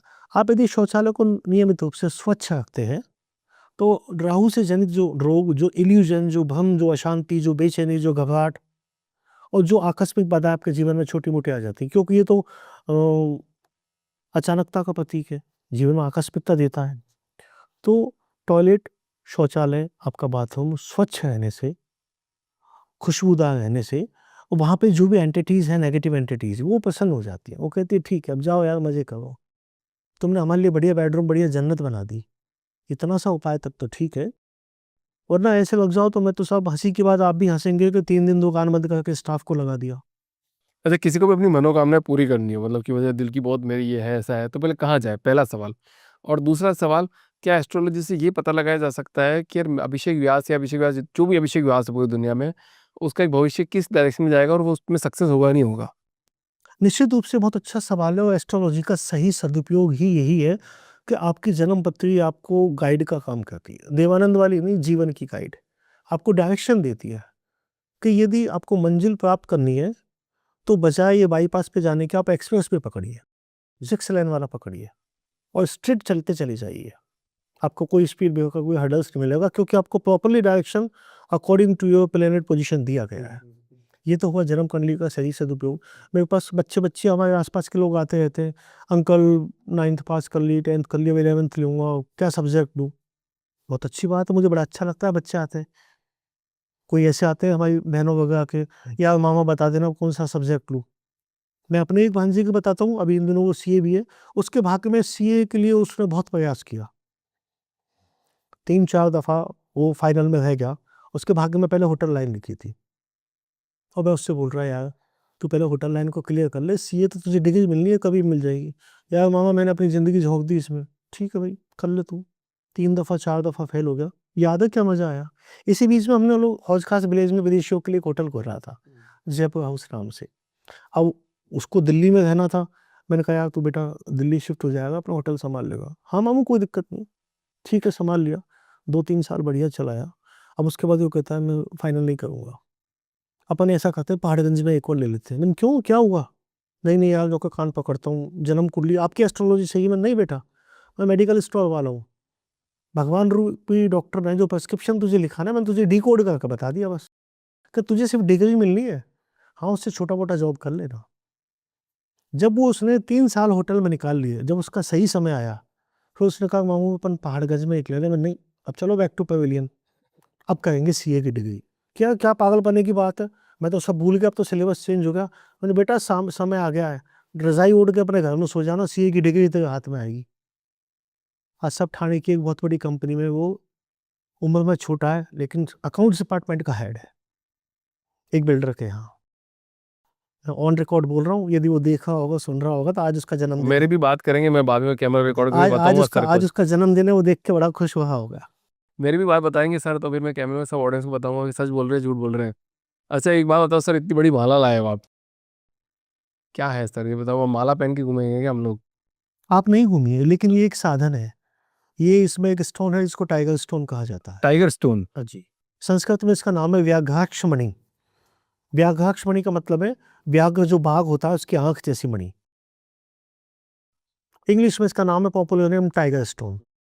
इसका मूल रूप से उपयोग होता है जो कमजोर दिल वाले हैं, जिनको डर लगता है। अभी उस मुद्दे पे भी आऊँगा, किया किराए पे भी, भूत प्रेत पे भी। लेकिन स्टार्टिंग हम लोग सामान्य तरीके से करते हैं, जिनका हार्ट कमज़ोर है, बीपी की, लो बीपी की प्रॉब्लम है, एक हिडन और इनोसेंट फ़ियर रहता है, किसी से मिलने-जुलने में डर लगता है, एकांत में जीवन जीते हैं, वो टाइगर स्टोन को किसी भी रूप में उपयोग कर लें साहब।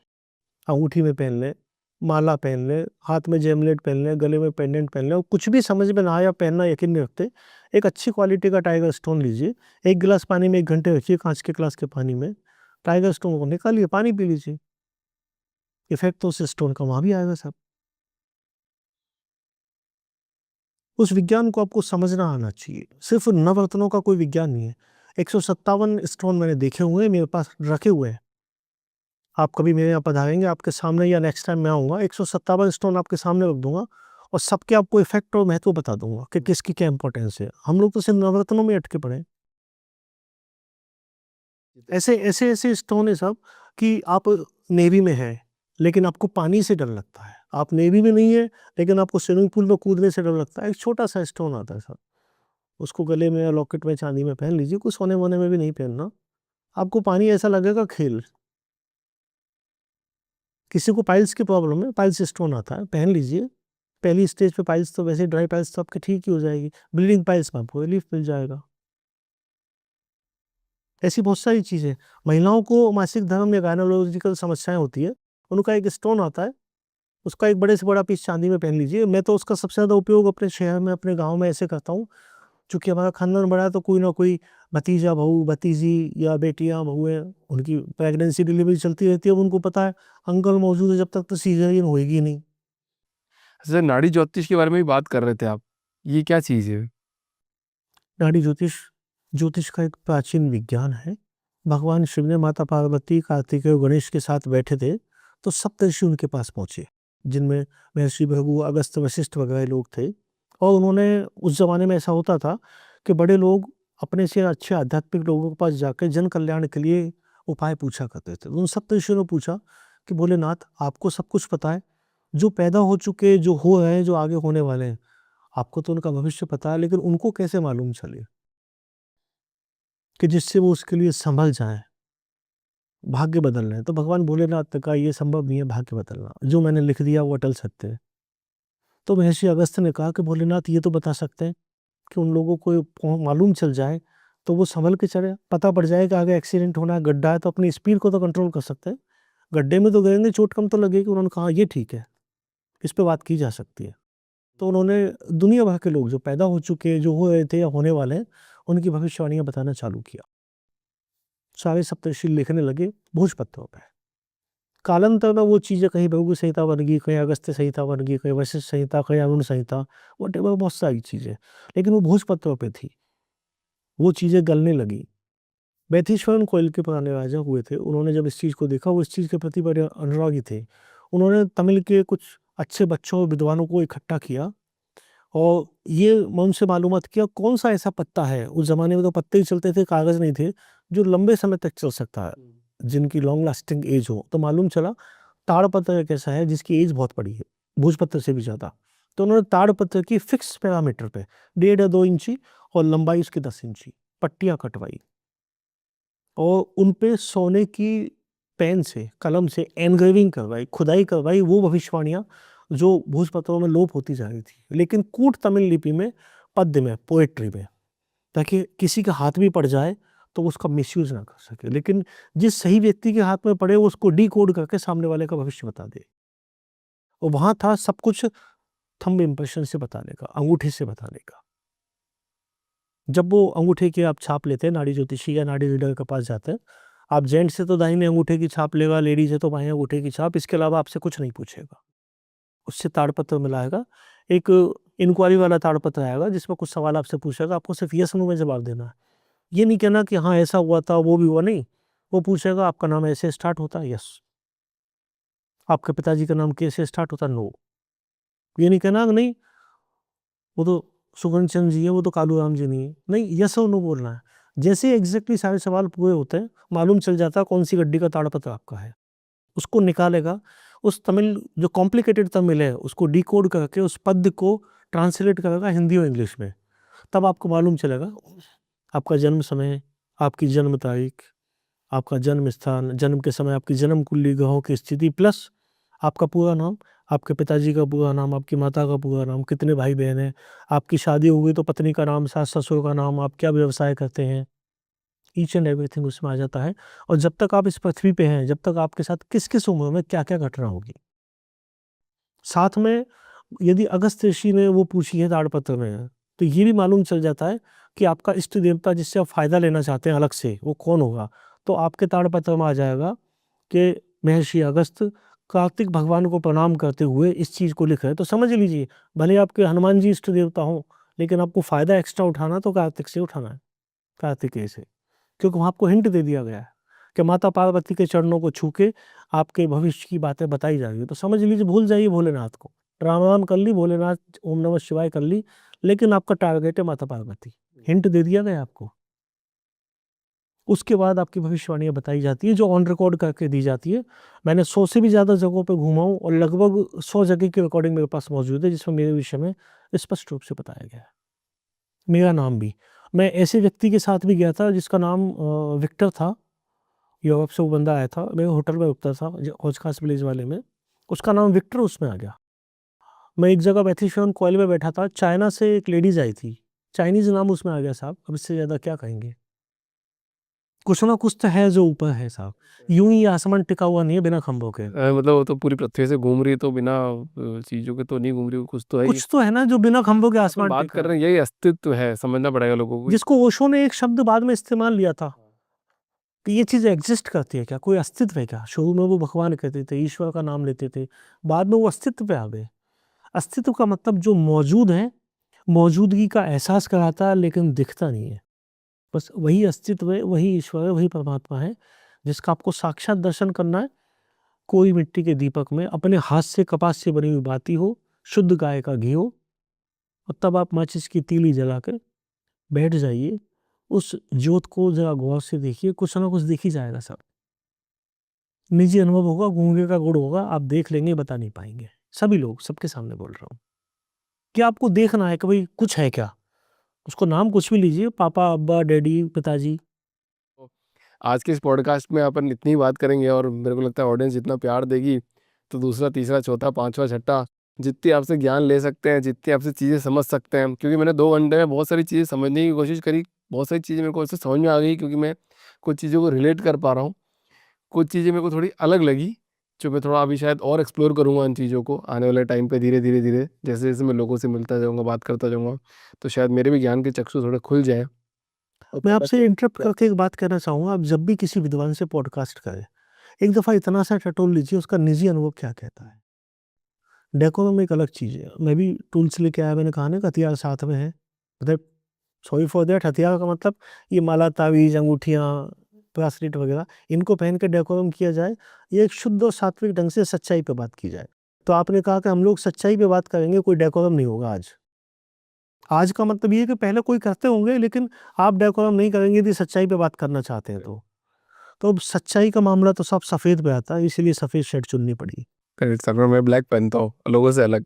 वो इसलिए पहनते हैं ना, आप अपने अंदर तक किसी को पहुँचने नहीं देना चाहते। जितने भी बच्चे भाई लोग आपके साथ हैं, ये उतना ही जानते हैं जितना आपने इनको जताना चाहते हैं। उससे एक सूद ज़्यादा ही जान नहीं पाएँगे। आपने अपने जताने की चीज़ पे कंट्रोल किया हुआ है कि बेटा तू इतना ही जान पाएगा कि मेरा वहाँ बिज़नेस है, लेकिन मेरा घर कहाँ है ये पता नहीं, पोस्ट बॉक्स दे रखा है, तुझे वहीं तक सीमित रहना बस। ये काले का उपयोग होता है साहब, इसीलिए वकीलों को काला कोट पहनाया गया। Thank you so much sir for coming in this show, मजा जब आया आपसे ना बात करते हुए।